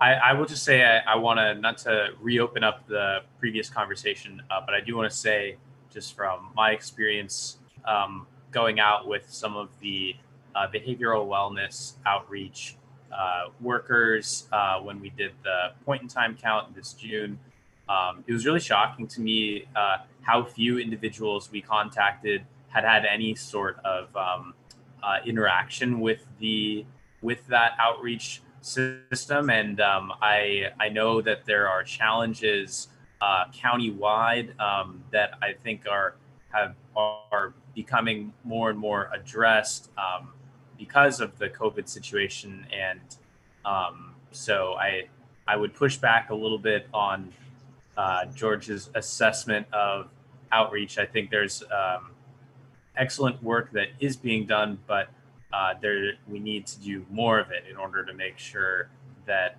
people are getting in that system and are being helped along by the outreach workers, whether they're from the United Way in AmeriCorps, whether they're from public health or behavioral wellness or other agencies. I agree. We can always do better. Okay. So I'm going to open up public comment on the motion. Does anyone have any requests to speak? I do. Go ahead, Ash. Okay. It's just really quick advice on publicizing it. Personally, I don't get the new iPhone every year. I have a 2.5-year-old Target Android, and it doesn't have room for apps. Which was no problem because the SeatClick fix works on a website really easily in a web browser. So I was thinking as you publicize it, maybe mentioning that you can do it with the app or in a web browser on the website. In case anyone else, doesn't feel like downloading the app, or maybe their phone's out of space or whatever. That is a good point. We do have an employee actually who uses the web browser on his phone instead of the app because he has the same issue. Thank you for that comment, Ash. That's very important to note. That's a great point. And I want to congratulate Ash. Ash will be assuming office as director of the Isla Vista Recreation and Park District in this next term. So congratulations, Ash. Thanks. We echo that congratulations. Thank you, Ash. Are there any other requests to speak on this item?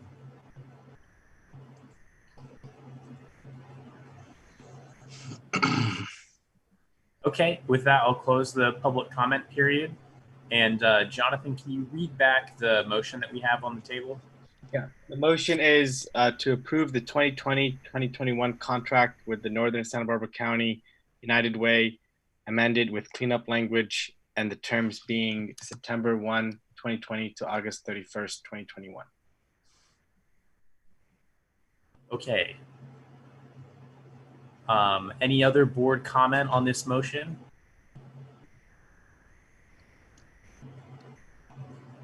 Okay, then with that, we'll go to a roll call vote. Okay, Director Brent? Yes. Dr. Freeman? Yes. Dr. Bertrand?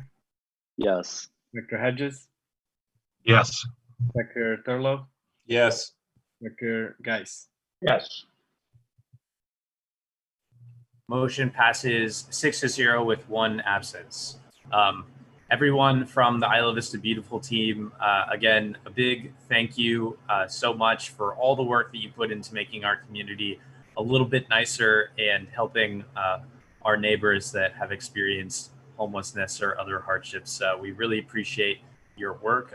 Please know it does not go unnoticed, and we're very excited to see how it develops over the next year together.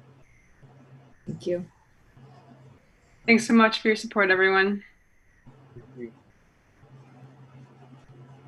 All right. With that, we're going to move a little bit back in our agenda. We're actually going to go right back to the beginning, where we're going to talk about the district COVID-19 response. So this has been a standing item that we've had on our agenda for ever since the pandemic first began, and we adopted a state of emergency related to the district and made some modifications operationally. But I think that is a very important time for us to use this item to talk a little bit about the COVID-19 situation in Isla Vista. As many of you know, Isla Vista experienced a 255% increase in cases, active cases of COVID-19 over the last 2 weeks. This was one of the largest increases, if not the largest increase in the county at the time. And I think in many ways is a reflection of the fact that we have it hard here in Isla Vista when it comes to being able to physically distance. We have our residents many of whom are living in conditions where it is overcrowded. There's doubles, there's triples, and that is just a necessity that we all live with in order to make ends meet because of housing costs and how high they are. So with those challenges in mind, it is really a fertile ground here in the community for once COVID-19 is here, for it to spread and for it to spread very quickly.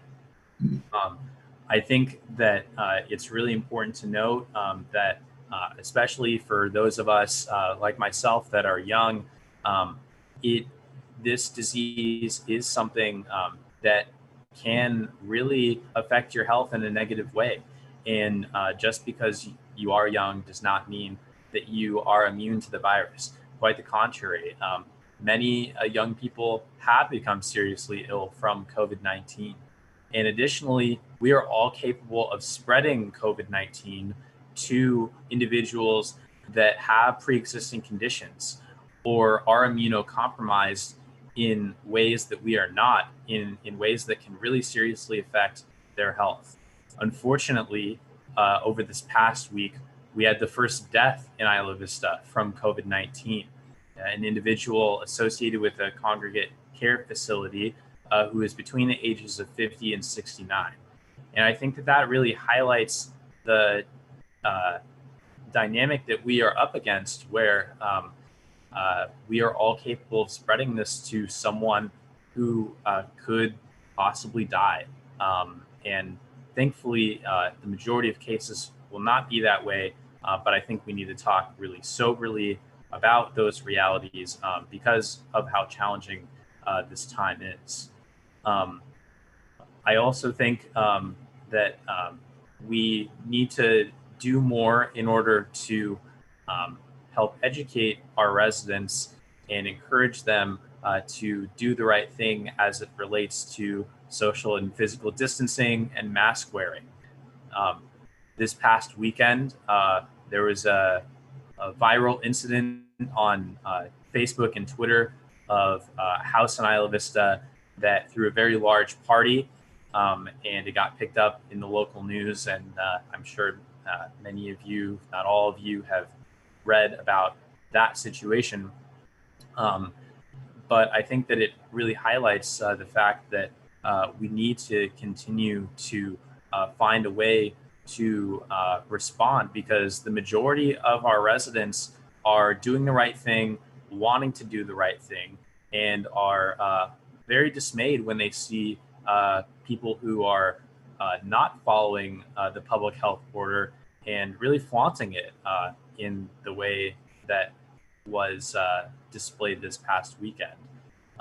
So I know that myself and our staff and many members of our board have been trying our best just to use our positions as public figures to try and raise awareness of this situation and to try and help encourage community members to do the right thing, and also acknowledge that this is just such a difficult time, both emotionally, mentally, financially, for everyone that lives in our community. And I really just wanted to use this item as a chance to talk a little bit more about the district's COVID-19 response and COVID-19 in Isla Vista in general. So with that, I don't know, Jonathan, if you would have anything to add, or if any board members have anything to add. I know there's been some even new developments today about potential COVID-19 response when it comes to physical and social distancing and the public health officer order. Does anyone have anything that you'd throw in there? Yeah, in terms of what we've been doing new, or what's been happening with us lately with COVID response, is we have our social media ads going. We have we had approved that campaign budget a few meetings ago, and at this point, we've reached around 5,000 people, and they've seen our ads 2 to 3 times each. So each person has seen each ad 2 to 3 times, is what I'm trying to say. And I've reviewed the ad content before, but it's essentially what to do if someone gets sick, how to keep your housemates safe, what's a close contact, where to get free masks.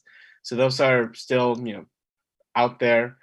We're working with Spencer and I met with officials from the county yesterday to try to figure out what the response would look like to residences. And again, we cannot respond to those things as a special district, but we can at least help publicize the link where people can make these reports.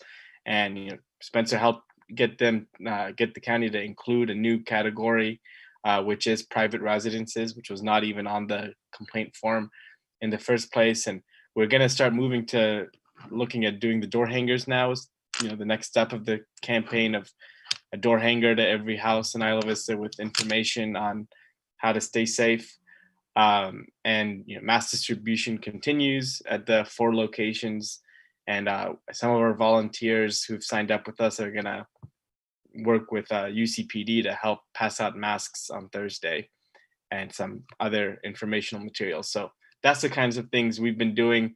We're trying to nail down a solid response system with the county for the parties. We're currently reviewing a letter that would be sent to violating residences from the county CEO office.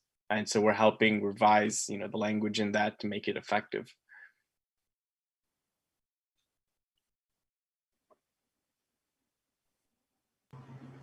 Thank you for that, Jonathan. I see a hand from Director Bertrand. Thank you. So yeah, I'm really grateful for a lot of the efforts that are going on currently to help educate community members more about what's at stake and importantly, what they can do to protect themselves and protect those folks who are around them. I agree with what you said earlier, Director Brandt, about how most Isla Vista residents are doing the right thing. And we definitely want to continue to encourage that. But for the folks who aren't taking this seriously right now, they have to realize that even though it's just a small part of our community, that those actions can have a big impact, unfortunately, with a virus that is as transmittable as COVID-19 is in a community that's so densely populated and where people interact a lot. So we do need to continue to educate folks about how they can take steps to stay healthy, while also educating them about resources that exist to help them during this time, whether that's mental wellness and behavioral wellness support that they need, whether that's assistance with paying their bills or staying housed, or any other things that are coming up right now. Because I do think that people are stressed about the situation. There's a lot of uncertainty right now, and people are tired of sheltering in place. And people can, even if they think it's still very serious, their actions might not reflect that. So we do need this continued education. When I look at the video of the party over the weekend, I think to myself, if those residents thought about, hey, this could actually really harm my neighbor, I'm confident that a lot of those folks wouldn't have engaged in those activities. I really am. So I think that just speaks to the importance of what we are doing with education. I've been glad to work with Spencer as well as Supervisor Hartman and other community members, especially with some videos we're going to get out later this week of posting different educational videos and other media on social media. Together, we've reached more than 10,000 people in the area, just with the message about physical distancing, wearing a mask, how to stay safe in your household, as well as resources that are there to help as well. And I definitely want to continue to encourage other groups and stakeholders in the community to get those messages out as well, because I do think that a trusted community messenger is such an important aspect of an effective campaign of this nature. Additionally, we do want to provide folks with not just telling them what not to do, but also letting them know what they can do. There are lots of ways to enjoy our community in a safe manner. And I think that if we appeal to people's better angels with that and let people know that, hey, we understand how hard this is, but let's remember what we can do and how we can get through this together and how our small actions can actually save lives. I think that makes a big difference. So that being said, I'm supportive of our continued efforts on social media. I think the door hanger campaign is a great idea. I'm glad that staff is working with the county on developing some response protocols for violations that are called in. I also want to thank the university. I saw an awesome video that's been going around on social media that features many different students speaking about why they are working to prevent the spread of COVID-19 and physical distancing. I think that's fantastic. And the more and more that we have this in front of folks, and the more that people realize that this is a disease that affects young people too, I do think we're going to make a difference. So thank you.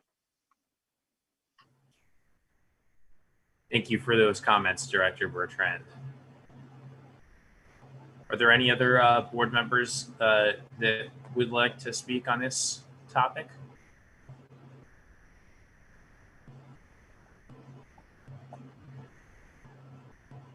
Okay. Well, in that case, I guess I'll just close by mentioning that Jonathan and I got word earlier today that even just our efforts over the past week or over the past day really, have already yielded a number of Isla Vista residents who have expressed concern and decided to report incidences of the public health order violation in Isla Vista using the county's reporting system, which I really think just, overall reinforces this idea that the majority of folks here in Isla Vista are trying to do the right thing.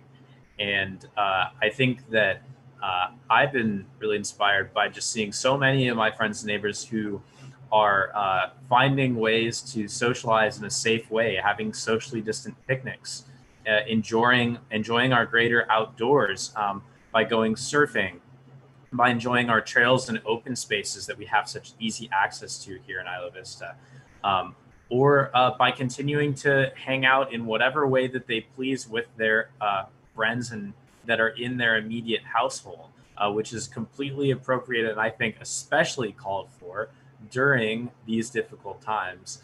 So I just think it's important to acknowledge that, and I 100% agree with something very important that I think Ethan mentioned, which is that we need to be giving people ways that they can do the right thing and ways that they can, rather than just telling them what not to do as well. So I'm excited for our continued efforts on this and really trying to, I think, stay optimistic about the better angels of people's natures and the ability of our community to work together during this difficult time to do the right thing. I think it's completely possible, and we'll continue to monitor the situation to, as it develops, to try and make sure that that happens.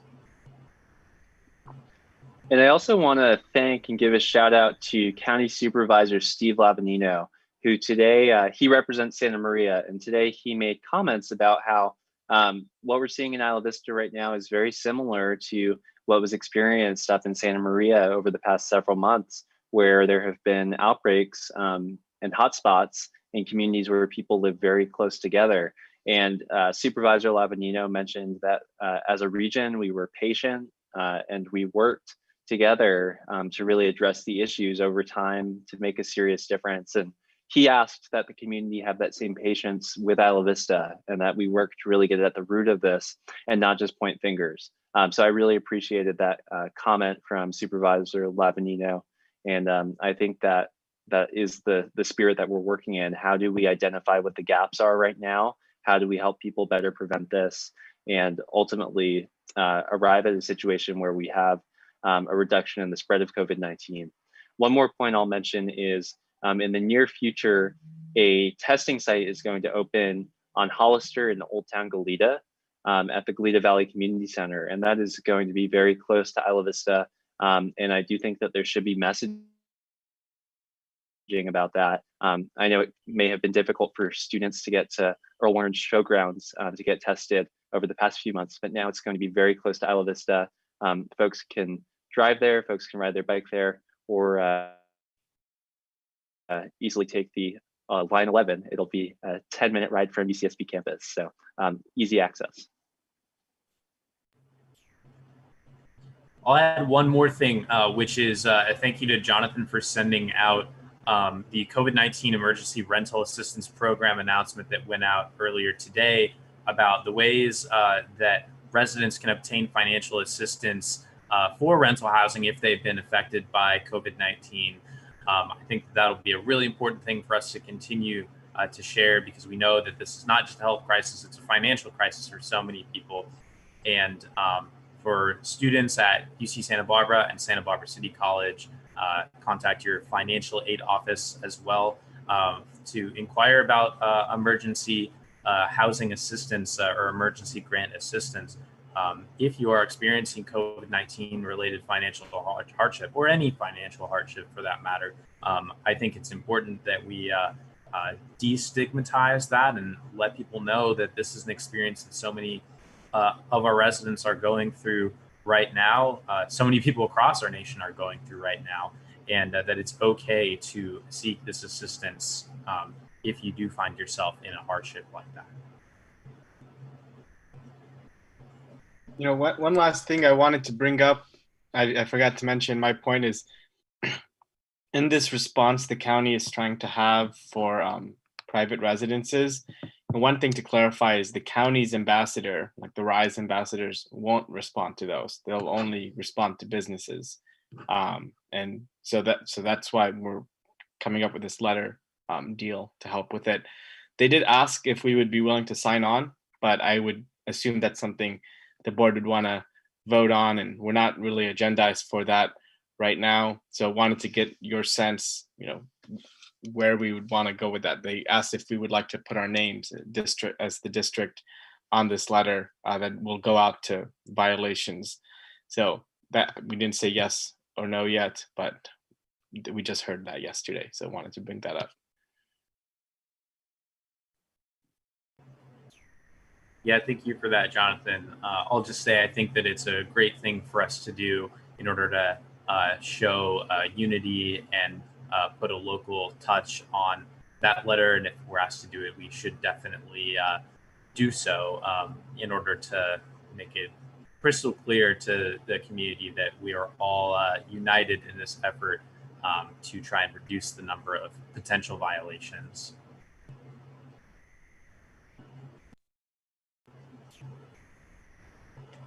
With that, then, is there any public comment on COVID-19 response?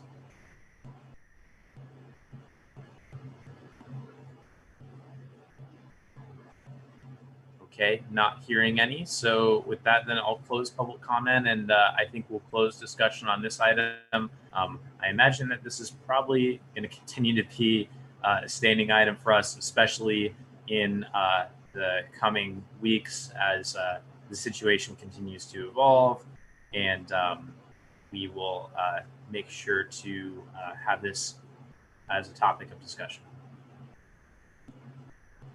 Okay, we're going to move to item 4.2, which is the board support for the California Legislative Black Caucus Police Reform Package.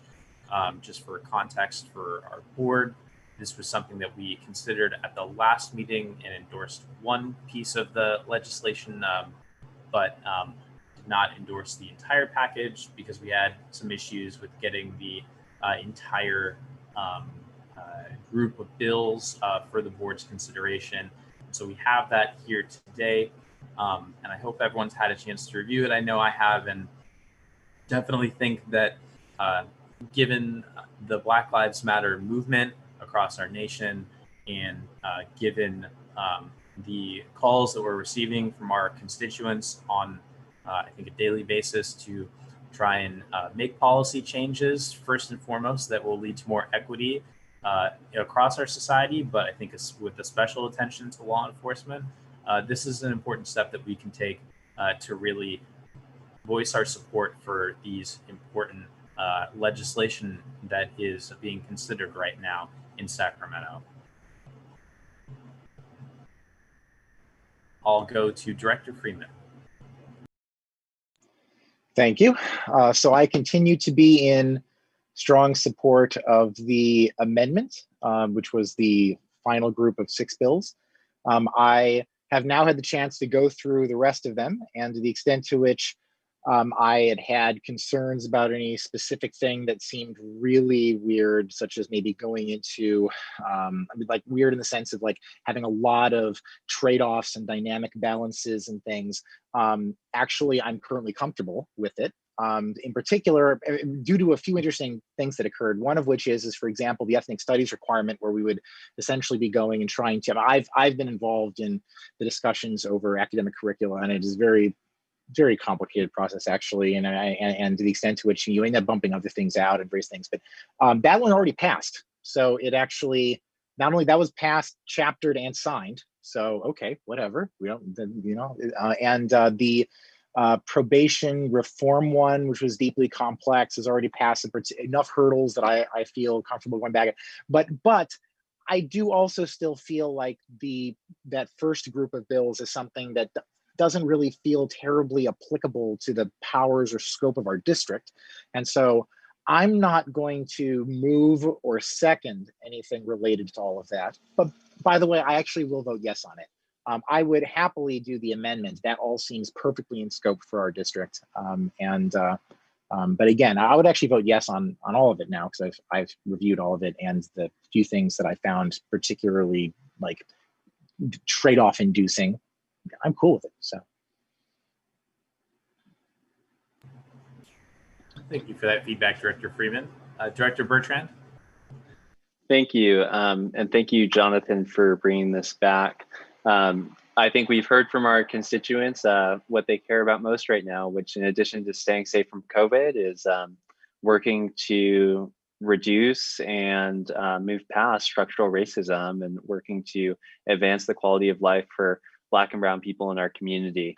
And I think that's also the intent of the California Legislative Black Caucus. I'm really proud of our Black legislators and the work that they've been doing to bring forward meaningful legislation that promotes systemic change, especially in how we can promote public safety in a way that is more racially equitable and in a way that advances the simple truth of Black Lives Matter.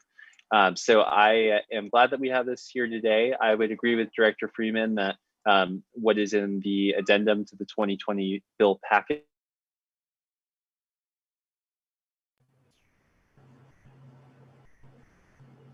Ethan? Did we lose you? I think he said he had a bad connection today.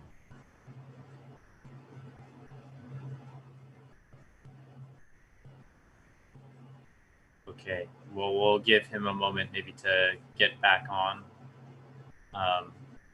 Do other directors have any comments while we wait for Ethan?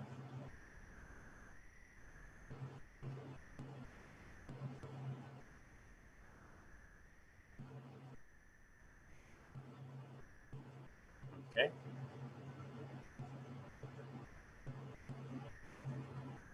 Okay, it looks like he is fully left the call.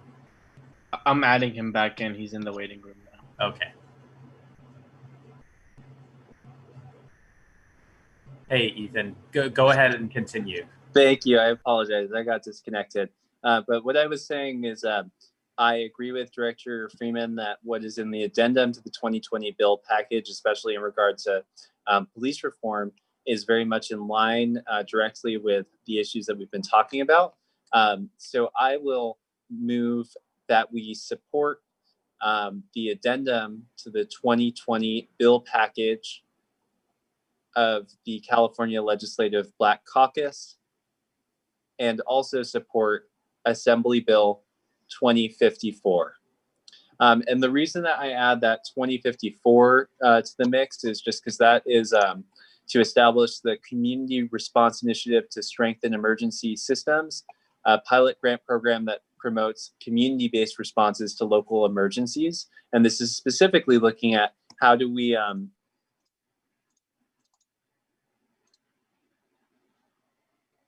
Ethan, you just became muted. You got muted right as you were saying that specifically addresses. Got it. Thank you. AB 2054 addresses the concern that right now we do not have enough alternatives to law enforcement response. Oftentimes when someone has an emergency, the only folks that they can call sometimes are law enforcement officers, but this would empower communities through a grant program to create alternative emergency response for things such as mental health crises and other issues that may be able to be resolved without law enforcement intervention. I'm not sure, well, I guess that was introduced before the George Floyd tragedy, so that's why it's not part of the addendum to the bill package. But just to be clear, I think that it complements the other legislation that is in the addendum, and I think we should support it as well. Thank you, Director Bertrand. And I think that there was a motion there at the beginning of that. I was saying that is a motion that I will second. Sure, and just to clarify, that was motion to support the addendum to the 2020 bill package of the California Legislative Black Caucus, and to also support Assembly Bill 2054. Got it. All right. So it's a motion made by Bertrand and seconded by Freeman. Is there any public comment on this motion?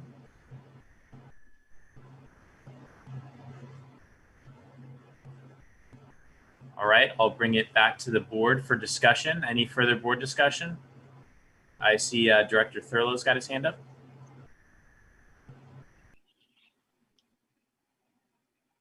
I think you're muted. Interesting. Okay. thank you for bringing this back. Thank you for giving me time to review it. And in the course of my review, I've determined that my support for this motion would violate UC policy, which prohibits employees of the University of California from endorsing or supporting any specific legislation. It also, state law bars employees who are essentially on the clock, state employees, from advocating for any legislation or initiatives. And so I'll be abstaining for those two reasons. So, and I make the point that that's because right now I'm on the clock. Okay, thank you, Director Thurlow. Director Hedges. Having gone back and reviewed this week, in many ways I fall into a variant of George's condition. As a longtime chaplain to law enforcement, although not as an employee, I am a volunteer, but I must abstain from this also. However, in doing so, I will just in passing state that I am much more comfortable with what I read than with what I thought was in there. Okay, thank you, Father John, for that comment. Any other comments from members of the board? Yes, just for the community members watching at home, just so that it's clear what this legislation is. In the addendum, there are 6 bills which involve police officer decertification for the few officers who are let go for misconduct. It involves strengthening law enforcement oversight, commission authorities. It involves ending the use of the carotid restraint, creating independent investigations for police deadly force, allowing people to reduce their parole terms by attending college or actively engaging in community volunteer activities, which I'm especially passionate about. I think our community is an awesome place for returning citizens who want to pursue a higher education. And also a bill that requires a duty to intervene and report in incidents of unnecessary or excessive force. And then the last legislation is what we described before about creating additional community-based response services for local emergencies. Thank you for that explanation, Ethan. I think that frames the motion very well. Is there any other board discussion on the motion?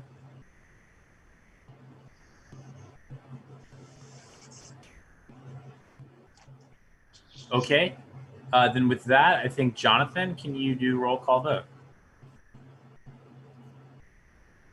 I'm on mute. Director Brandt? Yes. Director Freeman? Yes. Director Bertrand? Yes. Director Hedges? Abstain. Director Thurlow? Abstain. Director Geis? Yes. Motion passes 4-0 with 2 abstentions and 1 absence. Thanks, everyone. I know this is a very important step for us to take to voice our support. Okay, now we are going to move on to item 4.3, which is the Public Safety Community Input System. So we've had this item on our agenda at the last meeting, but Jonathan, do you want to introduce any new updates to it? Yeah, the only update is that we worked on the board's input of how this will actually play out. So our goal is to develop this survey by October 1st for public distribution. We'll keep the survey open, always on our website, and there'll be a page on this topic on our website, but we'll make a concerted effort 4 times a year and every season to get people to fill it out. And then we'll host a public safety town hall meeting in about October and April of each year to also coincide with publicity for the survey. So that's the idea. If this is, within what the board was thinking based on the last discussion, we can just start implementing this, and we'll bring the survey back. We'll bring it back to the board if you'd like in September for review. But we've got our charge and parameters for how to do it, so we're ready to go. Just want to make sure this is what you all are thinking. Excellent. Thank you for that, Jonathan. I know in reviewing it, I think it's an excellent document and really outlines thorough public input and participation process. And really, this, I think, has been the strength of so much of what we've been able to do over the past 3 or 4 years.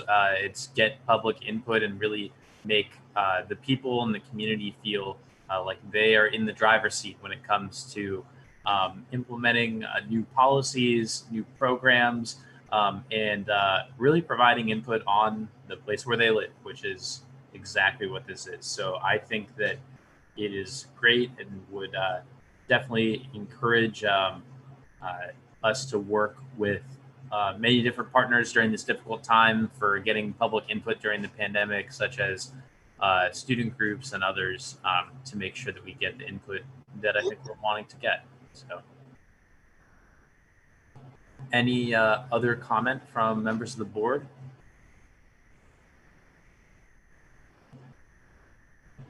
I guess my question is, do you all want me to bring back the survey we developed for board input at one of the September meetings? That sounds great. And if anyone has ideas, then send them to me now, or within the next couple of weeks. Great. Do we need to adopt this document or anything, or is this just a report? Just a report. Okay. Okay. Well, excellent. Looking forward to the survey. Okay.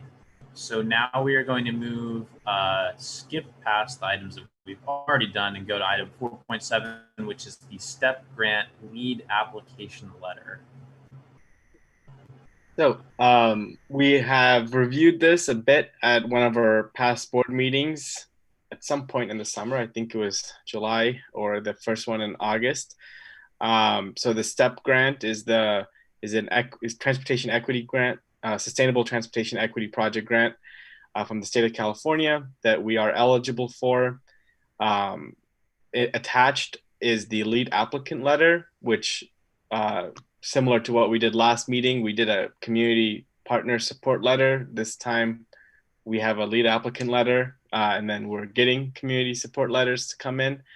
So we're flipping roles, but I can just walk you through a little bit of what the lead applicant letter is saying. First, it says that what the community that's going to benefit from this grant money from the state would be, and that is Isla Vista. We're including, it's going to be the Isla Vista Community Services District plus the area around it, so the census designated place that use our local services. Next is saying that there is no plan for Isla Vista right now in any way, including transportation, and that the CSD is currently exploring the powers it has of an area planning commission and a parking district, which intersect with what this grant would be funding, which is developing a community plan for transportation. Next is, we kind of lay out what we did to help fill out this grant, which is use a lot of my time, not a lot, but use a chunk of my time over the last 2 months to help organize different groups to support us and help compose the grant. Most of the work in writing the grant was actually done by Hillary Blackerby at the MTD, who we owe her a lot in filling this out for the most part. I helped, but I give her the credit for getting that done, and so we owe MTD that for helping us out there. The county also put in a lot of time in filling this grant out as well. Next, it says, as we have, the plans, we have to just identify what we're doing already. So in our budget, we've got $30,000 for our area planning commission exploration And we're also, as we discussed a while ago now, but we haven't moved on it yet, is the creation of this community engagement coordinator position to work with, what used to be the former assistant director for the community center, to kind of evolve that position a bit. Next, it talks about our district's commitment to equity, which we just had some discussion about that. But even in our values that we first established, we put social justice in there, and that our staff have gone to anti-racism training in the past. And then finally, the letter talks about that if the grant was awarded, basically, we would be holding the money. We wouldn't be doing all of the work. We would really be helping disperse the money to different community organizations or partners who are going to be doing a lot of the work, but that we're taking responsibility of having being the lead applicant is what we are. And then we will contribute some of our resources already, like our staff time, every quarter to help turn in the reports about this, and that we would make access to the community center available if it's not a pandemic, and our website and current tools that we use for community engagement. So that is what this lead applicant is committing us to. It's to be responsible for receiving the grant, but it's also not going to be on us completely at all to implement it. It's the whole point of this grant is that it's a community-wide process. So that is what's being asked, is that we be the lead applicant. One highlight is that if we were awarded the grant, we would get funding to help pay for our community engagement coordinator's salary for the year that the grant is in operation, since they'll be doing some work on that. But for the most part, the grant is going to be towards hiring Isla Vista residents to do community outreach, to assess needs in the community. That's a major facet of what the state wants these grants to be. Obviously, a lot of money will go into putting, hiring consultants to help compose the grant and deliver it. And so that's a chunk there, and all the reporting will be part of that. So we won't have to worry about our staff handling, the nitty-gritty of reporting for state grants, which can be very elaborate. And then there's going to be a lot of money for, events like a family fair to help, pass out information on transportation and needs to the families, and, things like that. So that is what we're looking at for this grant. And so happy to answer any questions. I've been deep in this for a couple months and looking at the application and getting it filled out. So any questions you have, I'm happy to answer. Thank you, Jonathan. I see Director Geis with a hand up. I just wondered, Jonathan, like how much is the grant, or what is the size of the thing? My mistake. I thought I mentioned that. The grant is going to be for, we're refining the budget, but it's going to be for $180,000. Okay. And what we are going to have at the end of this is, a lot of capacity building in some ways, but we'll have a community mobility plan that we will have in our hands to then, see how we implement. Director Freeman? By becoming the lead applicant, does that give us more control over what actually ends up happening? It does, but the way the scheme the state wants with these is for a very collaborative system. And so we set up all these community partners and sub-applicants, and we even had to write a partnership structure of how everyone interacts to make decisions. But in that structure, it does say the final word is with the IVCSD board. Yeah. Cool.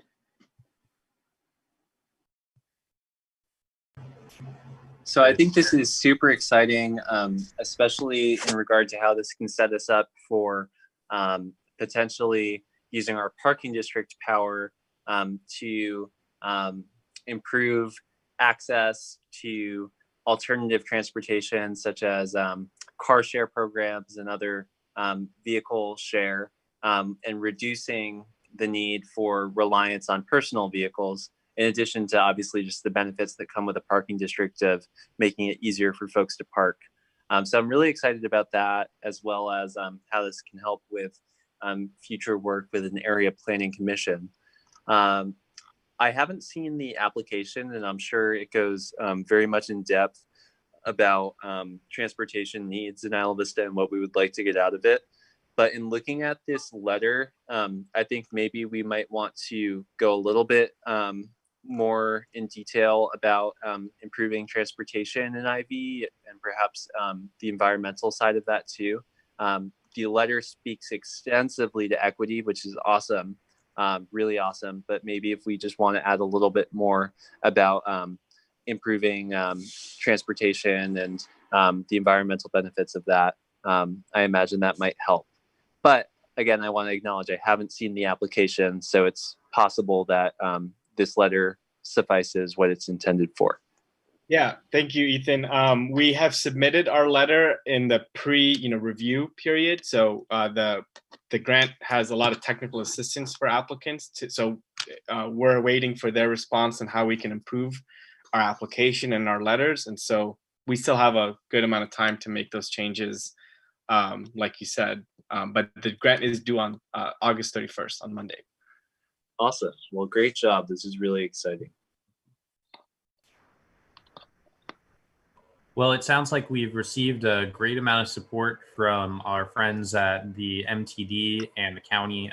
So definitely relay our thanks as a board for their help in putting this together. And a big thank you to you, Jonathan, for all the work you put into this as well. I really see this as has been mentioned, I think a first step towards thinking about transportation and what our district's role in that is in terms of how we can make things more sustainable. And I think Director Freeman is thinking in the right terms. It sounds like we get to be in the driver's seat this time.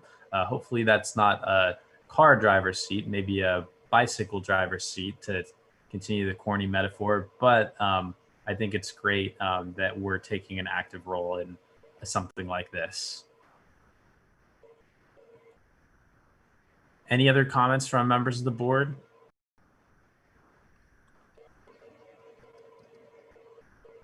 Well, if not, I would. Yeah, I've been trying to make a motion here. I'll move approval that we approve a letter authorizing the district to act as lead applicant for the STEP grant. I'll second that. Motion made by Thurlow, seconded by Geis. We'll open up public comment. Any public comment on this motion?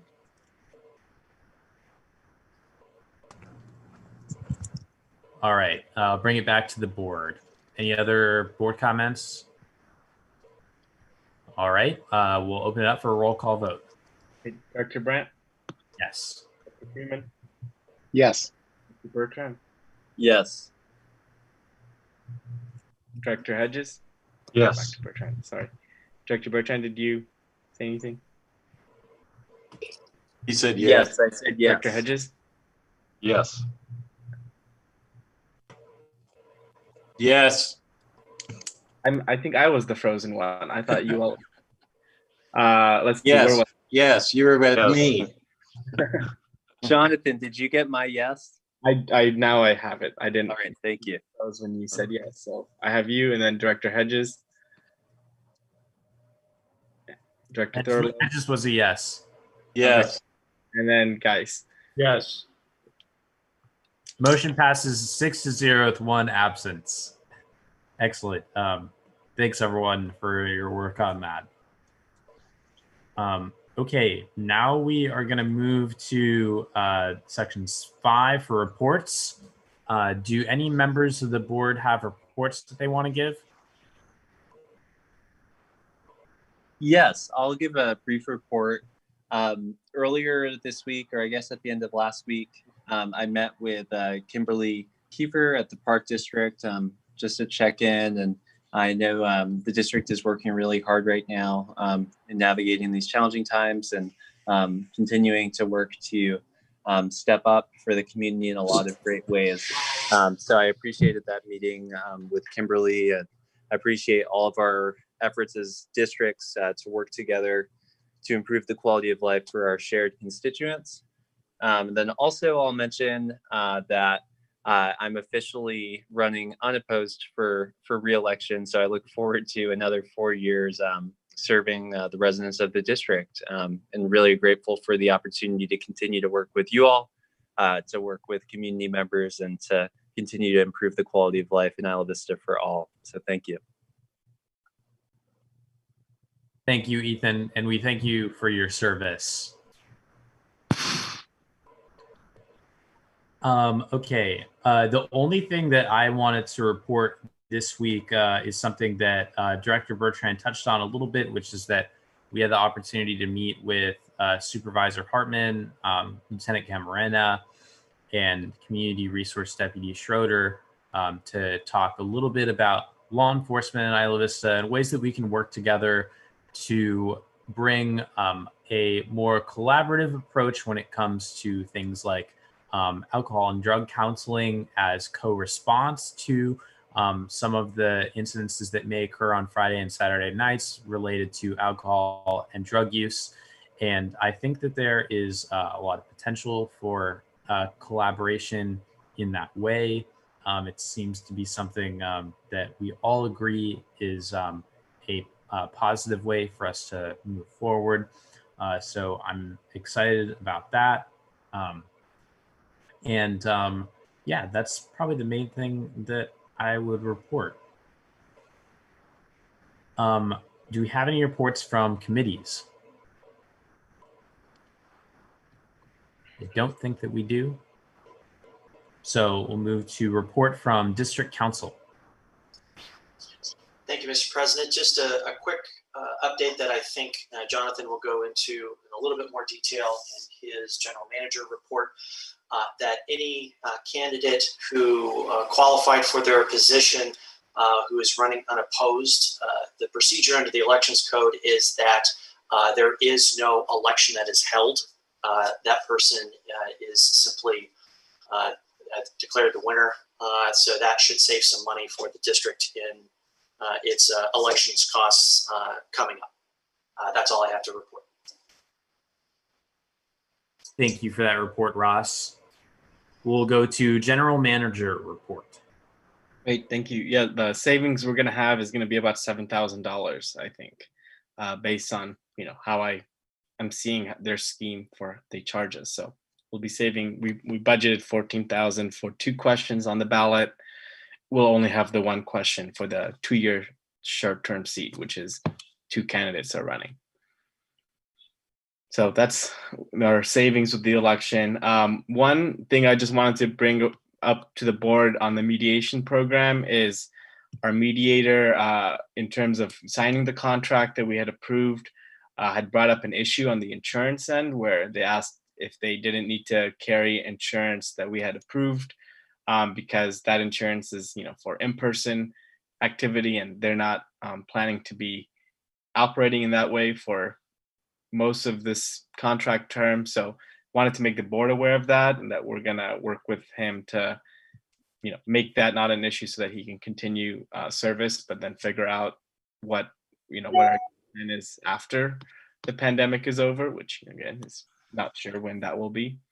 Another thing is the census outreach. As you know, I mentioned it many times, census is ending on September 30th now instead of October.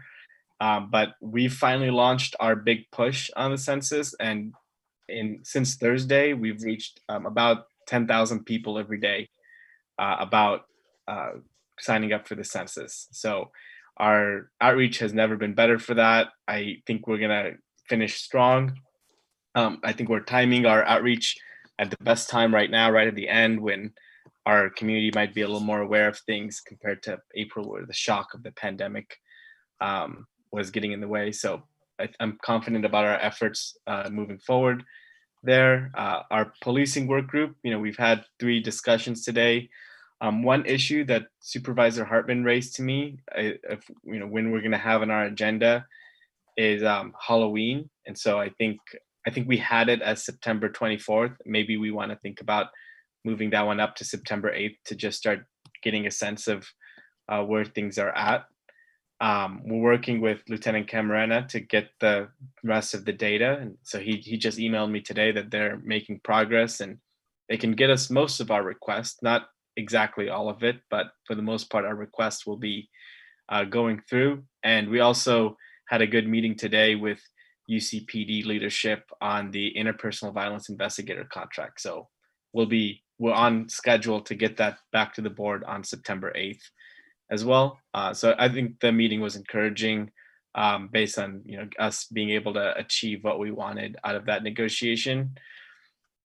And then lastly, as everyone knew, last week our air quality in town became unhealthy again, as it was right at the beginning of the district's formation with the Thomas fire. And so Deborah sprung into action and got some N95 masks, which are hard to acquire, but secured some from the fire department for our compost collective dirt riders so that they can continue doing their shifts if they choose to when it's moderate or above air quality. And another thing we're doing with the compost collective is one of the positions that we have now, we're restructuring it and putting it in the person occupying it right now, the current employee, has gotten a new job, but it's a function that still needs to be filled. So we're reducing the hours a little bit and redoing the job description to send out in the next week or so. And finally, IVRPD, I think I mentioned this already, but we have no progress, but IVRPD had reached out to us about working on a compost pile and new shed at one of their parks at Sueño. So we're exploring that, but nothing new to report there. And I'm also taking the rest of the week off after tomorrow afternoon, so not available this week. What? Yeah. But, I'll be back Monday. I'm not going anywhere. I'm still physically here, just back to work. Why are you taking off? It's my birthday on Thursday. Wow. Wow. You are looking a little old today. No. Last time it was a board meeting, so I'm getting a different. Well, we wish we could get you a cake. Yeah. I suppose we still could, but it wouldn't quite be the same with the distance. You take some well-deserved time off, and happy preliminary birthday. I hope you enjoy the rest of your week. I did want to add one thing, which is compliments to the Compost Collective. I'd love to see that they are also engaging in a campaign to encourage residents to wear their masks and socially distance. And I think it's just great that we can have all of our arms of the district be on encouraging that and hitting people with the same message from different angles. It's great to see. Yeah, they were great to do. I didn't mention that they did a photo shoot with their masks on, and we're going to publicize them. Excellent.